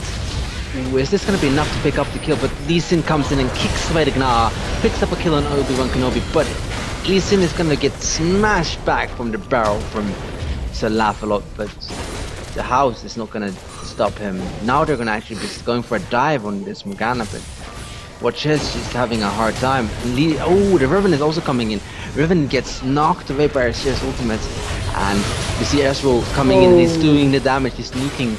You do not want him to actually get this kill on. Oh, he's getting a double kill. Is this going to be enough damage from the frog as well? But is he going to go down? But except Rosie goes a little bit overextending into the brush. And that's actually an unofficial ace. That's an unofficial ace, yeah. Obi-Wan Kenobi was a little bit fast back because it's so early in the game still, yeah. Yeah, but right now, Striving for the Top is going to have such a hard time. They are against the poke composition, and you do not want to fall behind against the poke composition, because a poke composition normally have some way of seeding up the tower, and the Svei does have that potential to siege up the tower. With the poke coming in from Ezreal and the wave clear also, it's just going to be so hard for Striving for the Top to deal with this. And once the Corki gets his Trinity Force, then Svei has a very big power spike to play around with Ezreal's Runeglaive and Corki's Trinity Force. It looks like Gragas is trying to get into top lane because he wants to gain that Riven. Do you think that they're afraid of this Riven now? Well, they should be a bit afraid because she is really far ahead, and you can just see how much damage she's putting down onto Summermon. But Salomon is actually returning it back at the same time. I don't think he wants to let her go for at the same time. At the mid lane you can see they're actually... But bot lane, Excel Rosie almost hits that binding and almost gets for a releasing gank. You can see that Sweden is actually reacting to the thing that happened bot lane. They're saying, okay, you guys want to force something top, we're gonna force bottom lane then. Yeah, and the dragon coming up in front. Oh, one away. Salomon and Runner. He uses his ultimate and stuns her right after, but still it's not actually enough, is it? No, it is not enough. You do not have enough damage with the Gragas and the Gnar to take down Riven. And I feel like it was a huge mistake for Sir Lavalot to go into top lane. Oh! Ooh, and at least there's a TP coming in now from Riven. Riven is coming in. Do they have enough to actually catch up to him? But Roches just easily ease after and Qs and uses his spike on his Runeglaive. Gragas, I think he wants to try to knock him into him so like and in bot lane, and meanwhile there you can see that Obi-Wan Kenobi goes a little bit way too aggressive and gets caught up by binding. You can see that he's more comfortable in playing Alistar, I would believe, as he did last game really well. He might be, but the biggest problem for Strive for top. Oh, someone. Salomon gets away, but Salafala comes in. Wanderer is here as well now. He has to body slam away. And the thing I feel like you have to be concerned for by Striving for the Top right now is that they're the ones doing everything. Sverige is just playing reactionary, and they're pulling ahead because of it. They aren't trying to force anything, and they're just taking the lead by just punishing all the mistakes that Striving for the Top are making. And now the dragon's up, so Sverige should be able to get this dragon. They should be able, yes. I wouldn't say anything about it at all because Gragas does have his smite, he does has his ultimate up, he does has that barrel cast, but they do not even contest it because they do not have any vision on what's happening there. Are we gonna see them actually going? Oh, Ezreal stole the blue buff. Ezreal got the blue buff actually from his ultimate. That's inconvenient for us here because now he's gonna be having a hard time versus Ezreal. Yeah, Ezreal already have a lot of ways to push with the Runeglaive that has a bit of AoE, but also with the Trailblazer that brings. Oh, Perception. That binding was perfect actually. You see the heal coming out from Biception. Biception goes down for the Phosphorus Bomb. Gaston is trying to still get the extra damage in on Obi-Wan Kenobi, but Obi-Wan Kenobi still doesn't react bad to it. He just chills out. And meanwhile, you see Roche just clearing out some waves, but still, was that heal? Was he needed to use the heal, or did he also waste his flash? No, he didn't waste his flash. No, but he shouldn't have used the summoner. He was dead when the binding landed, and that's pretty much just the problem right here. Graves should never be hit by binding. He has a dash, and because of the dash being there, he shouldn't be able to get hit by binding. The damage from Ezreal was coming out pretty hard now. Look at all the Qs that are hitting on Salafala and Obi-Wan Kenobi. Yeah, it's ridiculous. He's doing so much damage. He has solo cooldown also as well on his Q. He already has his cooldown boost, so this is gonna be really interesting to see how it goes into the mid lane. In 4 minutes now, we gotta see what's gonna happen. What item is he gonna go for with his blasting one? He's probably going to go for a well, oh god, I can't remember. What's the name of the newly introduced AP item? Newly introduced AP item. Yeah, the can't one say that it. the one that the static shift AP item. Let me check it. I can't remember it as well. Oh well, anyways, he's probably going to go for that to have more poke. Oh, Rosie. Rosie gets caught out, has to flash away, but still it is a flash blown on Morgana. Morgana cannot intercept without actually going into it that hard. Let's see here, the newest change after the Tom Kench. The Luden's Echo. Yeah, the Luden's Eco. Yeah, and he should probably be going for that to have more ways of poking. Is he going for the Archangel staff? But that would be the wrong way to go, I think. Ooh, is he gonna be insecting here now? He gets denied by the Nautilus. Nautilus denies this from an insect, but from the back end, Wanderer comes in and just knocks him totally out. But Gennaro comes in as well. But yeah, this is a pretty dead Biception, and Wanderer totally he's snowballing extremely hard off his one kill that he got early in the game. And he's continuing to doing it. Is he actually going for the Word of Ages on Ezreal? No, he shouldn't be going for the Rod of Ages.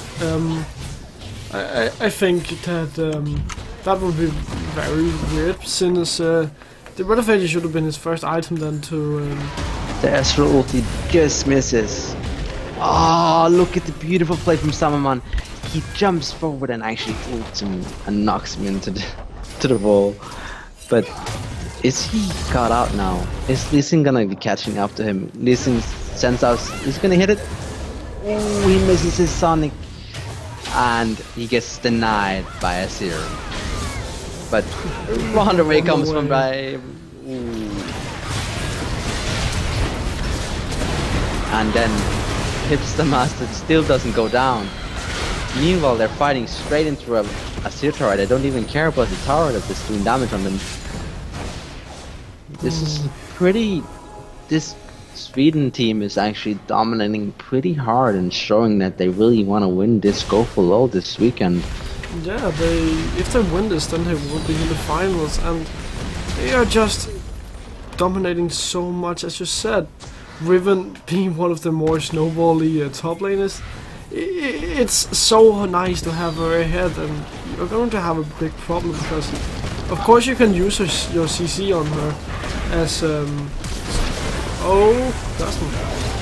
He has his heal, but Solafla actually flashes and gets him with his Drunken Rage. The barrel comes out, the Drunken Rage hits. Is it gonna be enough now? But Solafla, perhaps he went a little bit too hard now because Riven comes in, gets knocked back by the body slam. Riven, the mic kills actually is used to get her out of there. Obi-Wan Kenobi, perhaps. Yeah, there we go.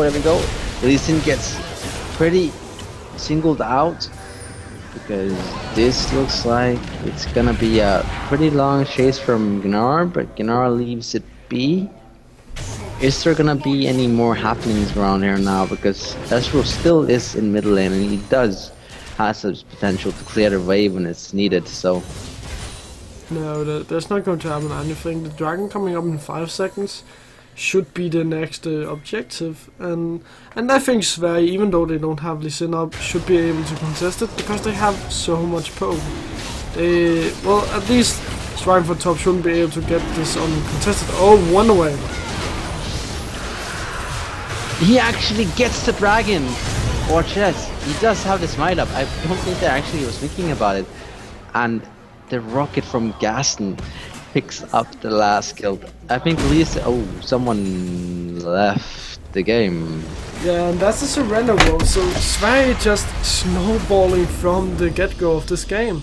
Very well played from their side, and they just snowballed, as I said. And well, guys, we are going to take a small break, and when we come back we will have this final of this Go4LoL. See you soon.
Hello guys and welcome back to the final of this week's Go4LoL. Today I am joined by Utama. Hello Utama.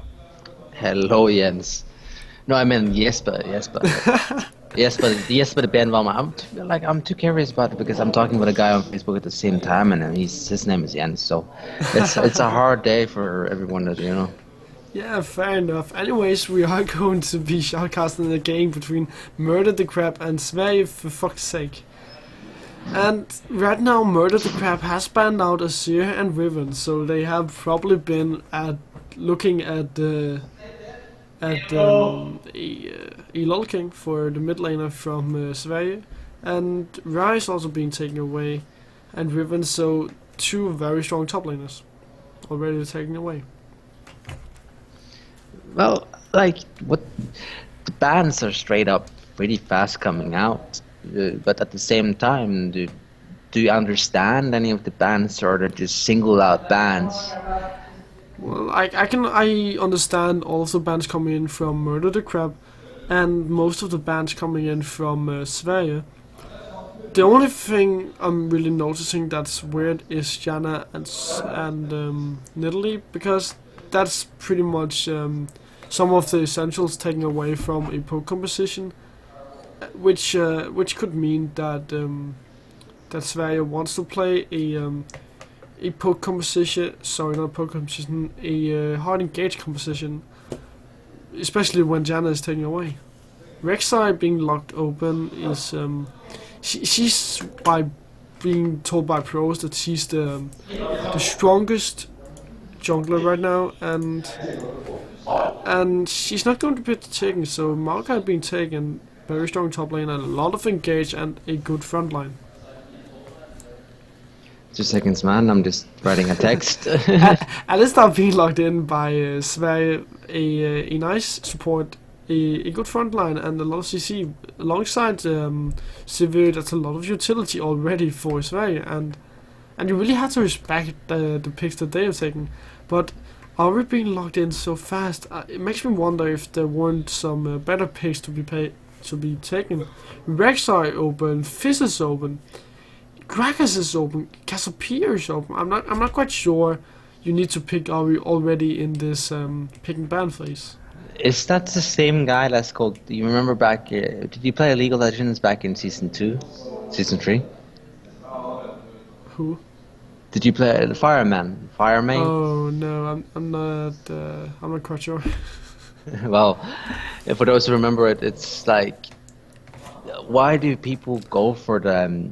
But then again, also go for the safe picks, go for the more inconvenient ones that are harder for them to do. But exactly, this is what they're thinking. They didn't pick Morgana. They only have one shield for protecting the Sivir. So then again, why not go for a stronger lockdown comp and then go for it like objective-wise and push in, because they still have the potential of picking up an Ezreal now. They still have the potential of picking up. Well, Ezreal's banned.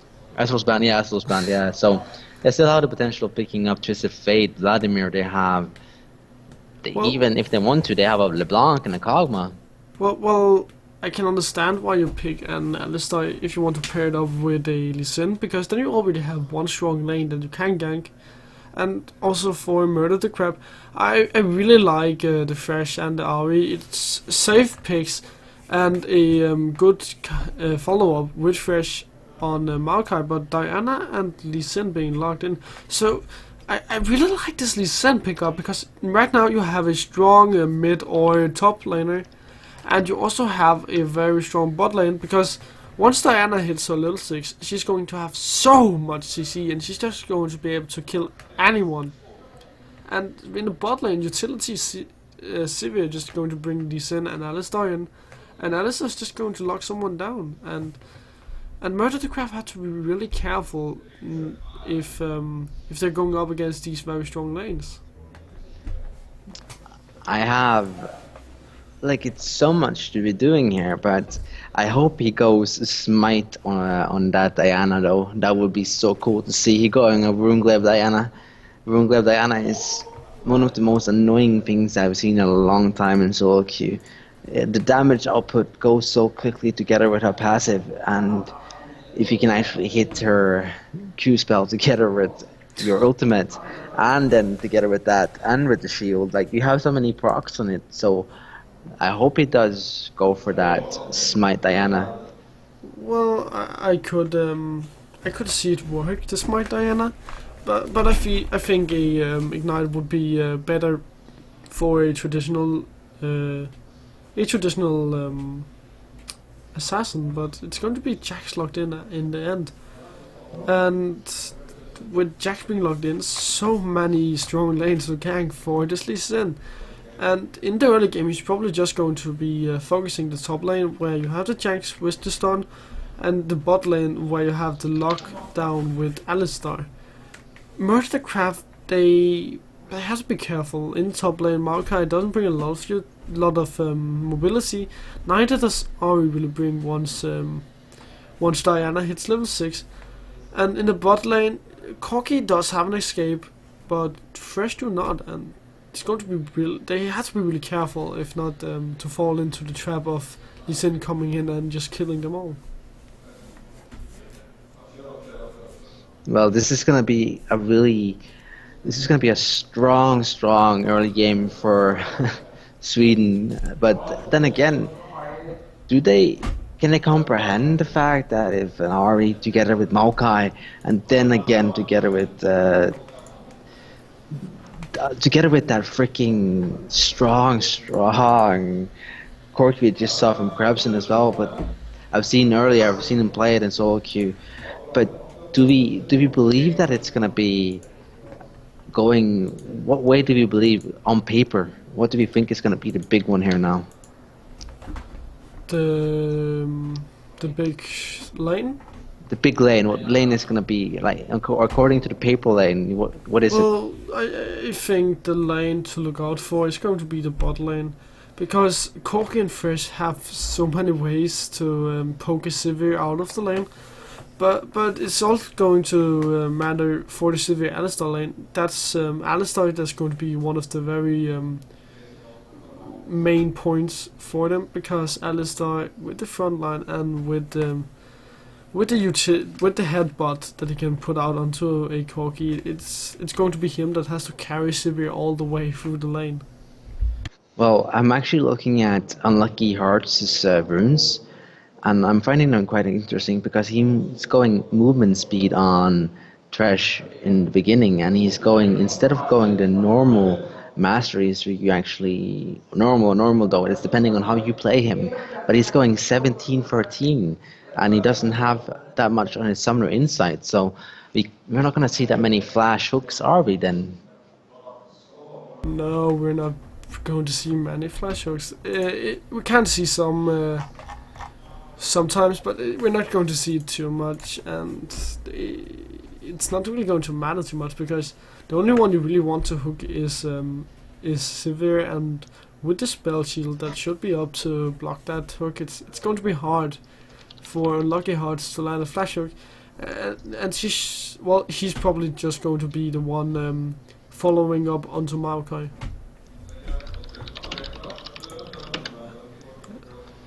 Well, it's going to be interesting to see how they comprehend with this movement speed that Unlucky Heats has together with Krebson. And just to do it, we have to check out Krebson's masteries and runes. I'm just interested to see if he runs any hybrid plan or anything like that. He didn't do that, but he is running Butcher and Feast. It looks like he's going to be actually looking forward to be poking a lot in lane. I'm actually quite interested in seeing how he's going to be able to hold on to that farm and actually hold on to the lane, and according to how it's going to be going forward and back together with Alistar, because XL Rosie played a really nice Morgana last game, but now I'm going to see how it goes with the headbutt pulverize and see how far he can go on it. Yeah, XL Rose did play a really nice Morgana, and now he doesn't have any skill shots that he can land, so that's going to be interesting to see if he can just win the lane without the skill shots. And I feel like right now we have to give the game over to Murder the Crab, because they have a 5-man skin team. Oh, they have a 5-man skin team.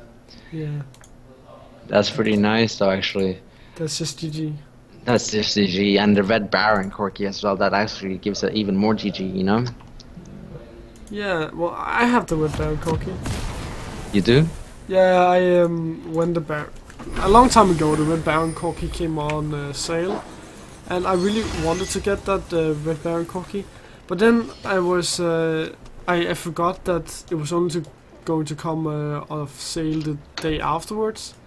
So I bought the Red Baron Corki, then I had to use my last refund token to refund it, so I don't have to use all those 1800 ride points. Yeah, that's true. It is pretty pricey skin in the long run. Yeah, it is. Anyways, Designer actually went for that smite, so she's probably, she's going for the Runeglaive. You don't. Then she will have a small power spike, because you don't need your Lich Bane to be really strong then. And I think, like, according to how I've seen it been played, in China, they play it together with the purple smite, so that she clears the lane even faster. So even though she's melee, she can clear with her Q and then smite it, and then she gets the entire wave going away. They actually get spotted out here. Lee Sin actually does hit his Sonic. Oh, but it doesn't actually have enough. And I actually like whenever you play a Trailblazer with Smite on a mid laner, because you don't really need the Skirmisher Saber to have that extra 2 damage on your auto attacks. You don't need the the Stalker's blade or neither to get that extra slow. I really like when they get the Trailblazer because it gives them, as you said, that extra wave clear, and everybody wants extra wave clear. Wave clear is always nice to have. It's always Yeah, nice. It It's is. like, why would you not have the wave clear if you can have the wave clear?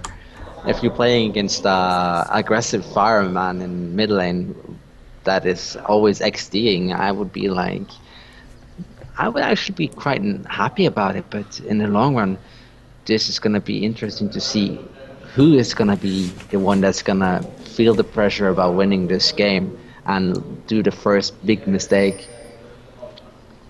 Yeah, it is going to be a bit about mistakes, and we are actually going to see a lane swap coming in from Roaches. Are you going to steal that? He Yeah, steals is. it. That's a nice steal from Roches Yeah, with the smite. with the smite. Holy, that's quite. That's actually quite interesting. Yeah, that's very interesting, and How could he read that was gonna happen? Like, how did he know? well, it's pretty normal for Maokai to start with the Raptors, so it's not that big of a surprise in my opinion. Look at that The only Diana thing dodge. I'm pretty oh wait, they're actually going to invade the blue buff. But I'm more surprised that Maokai didn't put down all the saplings to clear the way faster. Oh, I didn't have big. The Maokai throws in his sapling, but the blue buff and the flash comes in. The flash comes in from Lee Sin as well, but Maokai has to go out. He doesn't have anything else than his saplings to go for, so I think they wanted to go aggressive, but they didn't have enough aggression to go for. But at the same time, they remember that Gassen and Excel Rosie was top lane. Yeah, but well, Sverige came out ahead there because Lee Sin used the flash. Yeah, he got the blue buff, and Murdered the Crab didn't get the blue buff, so they spent 2 flashes trying to get the first blood, and they didn't, so they got knocked out ahead. Norway is taking a lot of poke in the bot lane. He's actually falling behind in terms of farm and in terms of levels. Well, in terms of experience. Isn't that normal? What happens when you're playing against stronger bot lane than you normally do, just did? That you forget that you're playing against, but at the same time it is a trash. So I wouldn't be that certain that I would go up there again now. He's a level 3 with the lantern. I want to see if the Rek'Sai. Do you think Rek'Sai is gonna go bottom side now, or is he gonna go mid? Because it looks like Fireman needs it. What do you think? Well, I would love. Well, he's actually going mid. He's going mid, but he's gonna get he doesn't get the knockup because of. You remember the patch about the Rek'Sai knockup? Yeah, the reduced AoE. Yeah, it was a little bit reduced area in the long run. Yeah. Ooh, Wonderway. Is he? And Lee Sin is coming in. He doesn't hit his Sonic Wave. But are they gonna get unlucky heats here now? Heats. They will probably get him. I'm Is he not dead? quite sure he will run away. He does have the flash. He gets the hook off. The minions are there. He does have ignite, and is he gonna? Oh, he gets the first blood, and he gets away with the heal from Corki. Corki, are you gonna actually turn this around and give them a? He wants to kill. Hipster Master, are you gonna be dead? Oh, he tries the insect place, but it doesn't get him out of it. Unlucky Heats made a really big play there, man. A nice try, but yeah, a really big play coming in from Unlucky Heaps right there. Murder the Crab are starting to pull ahead. And I would have loved to see Rek'Sai go bot instead of the mid lane. Yeah, sure you do have the charm coming in from Fireman, but if you could have dived that Jax, that might have turned out a bit cleaner. They did get on it. I'm not saying that they didn't really play well, but it might have turned out cleaner and allowed Unlucky Hearts to get away without using any summoners. Yeah, it would make it an exceptional more easy for him to actually stay in lane actually longer and not be prepared for the next one. Roches is going aggressive. This doesn't look good. Oh, he walks away with 70 HP. Yeah, walks away with 7 HP, very close indeed, and I would love to see Lee Sin. Now, he's probably going to go to the mid lane and pick up the farm, but afterwards I would love to see him go into the top lane and just dive with Gustin and Rosie, because they have so much CC and they have a lot of damage. If they can lock a Swag Station down, then I think it would be worth it. I think as well, but Hipsamas after, I think he feels that he is behind. It looks like he thinks he feels like that because of that kill. Yeah, well, he's only 200 gold behind, so not too far behind. And Rek'Sai haven't even gone back yet, so there is a item advantage in a way right now. And well, Hipster Master are just running a bit around in his jungle. He's trying to find a way to do something, and I think the best thing that they could do right now is murder the crab. Oh, sorry, Sverige, would be to roam with Diana into the top lane or into the bot lane even, and just use Lee Sin and Diana there, and make a deadly combo out of it. I like how the Thresh does his he does this play and hook combo and he doesn't hit anything. Well, it's worth the try, I guess. I think he's just having fun. I don't know. I would also like to have fun in a game. Can't always be super competitive, can you? You have to have some moments of fun now and then. But they're gonna get this tower in bot lane. Are they gonna get it before Exit Rosie and Sivir are gonna go? He gets pulverized and knocked up and headbutted. And the You're damage. not going to get the tower. They're not gonna get it just yet. Well, they can stay around this bot lane. Garson doesn't have too much weight clear yet. He used all of his abilities. So they should be able to get the tower whenever they want to walk up and or to attack it. But they might make a dive out of it. Spell shield is down. Spell shield is down, they're going in, the ignite goes up, and the knock-up comes in for Rek'Sai, and Rek'Sai goes in, but are they gonna be able to catch up to... Ooh, and the nice rocket flash from Krabson, I mean, and then double A and double D and double E makes the nice flash knock-up. They shouldn't have stayed on the turret. What do you say about this, gents? No, they shouldn't have stayed at the tower, but I don't think that they expected Rek'Sai down there, but the problem was that they had no vision of it. One away, and Fireman, oh, you all have to be careful. It looks like the Sonic Wave is gonna hit. The flash comes in for Fireman straight up, but he flash kicks the Ahri. Fireman, that's... Ooh, but Rek'Sai comes in and he's really low. Is it gonna be enough to keep him alive now? Because now it's... And Axel Rosie comes in as well, but he goes after him. He goes deep. Now it's up to Corki to see if he can get the cleanup going. And he does get the cleanup because the Corki is actually really fed. He has a Sheen and a Phaedra at the moment. Is he looking for the Roaches? But Axel Rosie is blocking the rockets really nicely and making it hard for Krebson to actually go any further in. Yeah, well, now he's just utilizing the sheen that he has. He's really fired. Well, and Diana decided to go for a skirmisher saber, so she will have a lot of damage onto her auto attacks. I'm not quite sure I like it, unless you go for something like a Nash's Tooth. And I can see that work, because Nash's Tooth have been buffed, and in the top lane one away the fixation are just putting a lot of damage onto each other. They're doing what top laners do best. They're trading all day long. Yeah. But meanwhile, they're picking up a drag.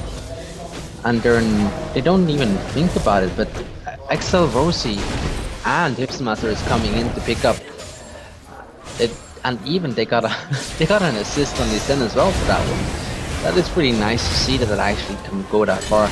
And you can see meanwhile in mid lane that Diana and Roches is overextending and getting caught out by ADD and the unlucky Heat's hook. Yeah, just being picked off. She's out of position. She shouldn't have been there. That's That's a big mistake from Roger. He knew the dragon was going down. He should have heard the death scream coming in, and he should never have moved towards the bot side. He should have gone towards the top side instead. Yeah, I perfectly see what you mean. This is gonna be interesting to see how far this is gonna go, because it looks like even though Hipster Master is having he's rotating nice, and Excel Rosie is also rotating nice with him, but they are really, Sivir is really far behind back from the.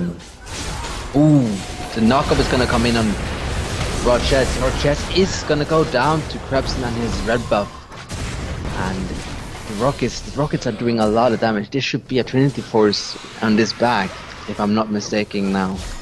Yeah, it should be a 24, and now the problems for Sverige and is that they only have the wave clear coming in from Sivir. She's behind, and Lee Sin decided to go for a Stalker's Blade instead of a Trailblazer. Diana decided to go for Skirmishers instead of Trailblazer. They could have had so much free wave clear if they have gone for the Trailblazers, and I can't say how much I love this Trailblazer. It's always nice to see it, and it's always like we said, if they fall behind and need that wave clear, but they don't have it now. But it looks like they're gonna be trying to find Fireman. They're desperately trying to bait him into going hard. Excel Rosie is close by. He has one more dash, and he dashes away, charms him actually, and just makes sure that he can walk away safely. Even though they used 3 people to try to catch him, but it didn't blow any summoners, so I'm guessing that it's. But meanwhile, in mid lane, the Corki with the Trinity Force.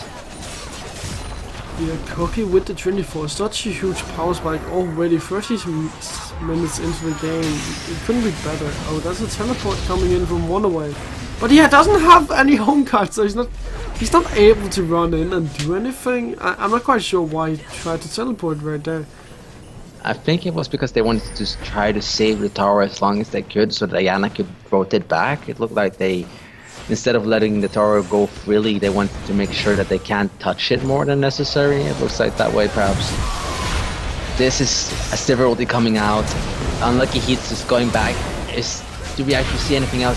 Oh, knock off from Rosie. But is it enough? No, it's not. But Diana is turning around on Fireman. Fireman is not alone. Krebson is totally just dominating it, and now look at this. You should be able to get it. He's getting. Are we gonna see him getting any? No, he doesn't get a quarter kill. He just gets a triple kill, and then Ari gets the ace. And that's an ace 14 minutes into the game. You are so far behind already, Sverige. You're nearly 10,000 gold behind at 40 minutes into the game. And you're against a 24th a Corki who has a very strong mid game. It's not even mid game yet. You're against a fed Ari, and she has a very good mid game as well. The front line coming in from the crab is so healthy as well. You can't really do anything as Sverige right now except to try and wave clear, and you can't even do that because your AD carry who has all the wave clear is behind. And Fireman, you see you see what he gets over his head there. He gets an even better understanding of Ari for the game that goes skill sets. But Swag Station gets caught up, but the Lantern comes and picks him out. Welcome to Unlucky Airlines. Oh. The kick from Lee Sin didn't go the way I think he wanted it to go. No, he flashed too late. Oh. Well, at least they're trying to get something done. Desperate plays for desperate reasons. Yeah, they're trying to get some of the vision back, and that's understandable enough. But the problem is, Wonderway doesn't have an upgraded trinket.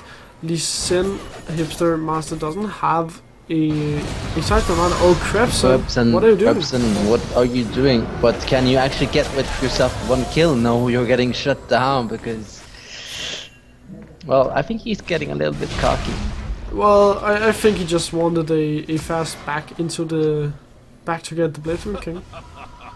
He had enough gold and he just bought it. No, well, on the serious side, he did play a bit cocky. I'm not quite sure why he did it. It gave Sivir a lot of gold to play around with and to get back into the game. Going back to what I talked about before, Hipster Master finally has a Sidestone, so they will be able to get a bit more vision back into the game, and they know that their jungle are just warded up, so they have a lot of sweepers as well. The problem is Wonderway doesn't have an upgraded trinket, so he's not helping to replace any wards down. I'm actually quite interested in seeing if they can get this, but he didn't get over the airline, but they're still closing in. Exit Roshi is close by. Hipstamaster is forced to use his kick, but on top lane you can see them still doing the trade-off. So who's the biggest trader right now? No, they're actually quite equal in trading back and forward, but still, Maokai is getting ahead slowly but securely. Yeah, and I really miss a home guards coming in from Maokai right now. He has his teleport, so he should go back, just buy the home guard, and whenever they want to engage, he could engage, use the home guards, use the Righteous Glory as well, and just log Gaston down or Roaches down. Well, this is gonna get interesting, and it's like depending on how they react to it. Yeah, it's going to be very interesting how they react on it, but still, the home guards I feel like is so a necessity right now. Oh, Roaches. You're being picked down. You can't duel Fireman. He's too far ahead actually. Well, it's more depending on what Strike Station can do about it now, because Strike Station is needed by the team, but not really needed, but they want to force more plays, I would assume now, according to how they are forcing themselves on towers. Like, well, you know how annoying a fed Corki is when he can bully you off towers, but Hipster Master just gets denied, and Krebson comes up and picks it up. It was a beautiful play from both Heats and from ADDEE. Yeah, oh, Gaston. Gaston goes in deep.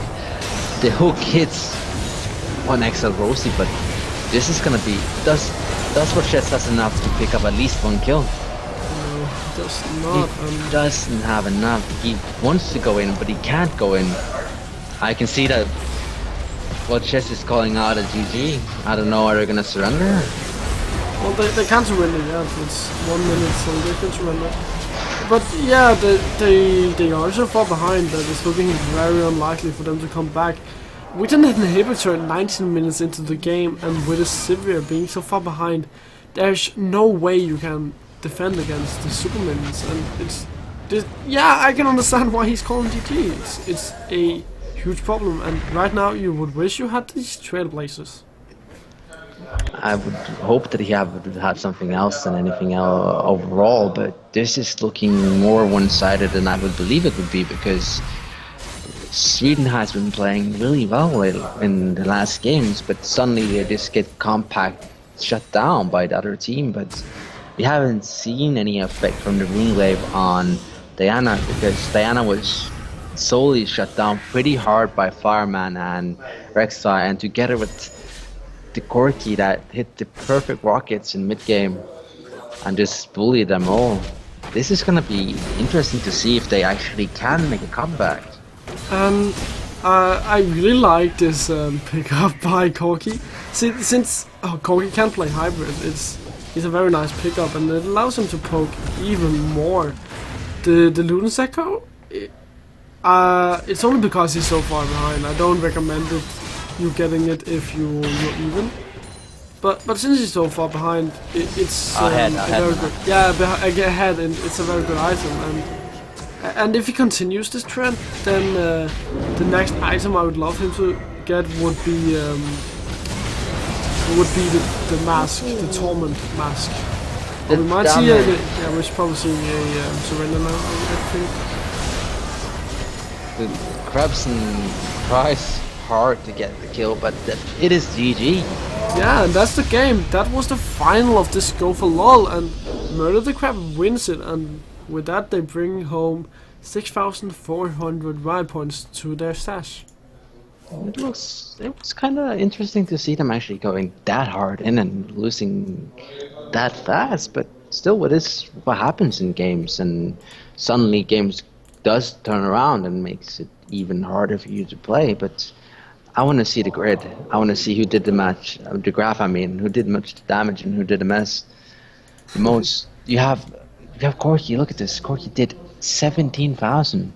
He did more than an entire. Like, he did so much. Holy shit. Yeah, he just did so much damage, and he was one of the carries on the team of Murder the Crab that just spun out of control. He did a total of 108,224, man. Yeah, that's a lot of damage. Well, that's it for us today, guys. So thank you all for watching, and we will see you next time. Bye bye.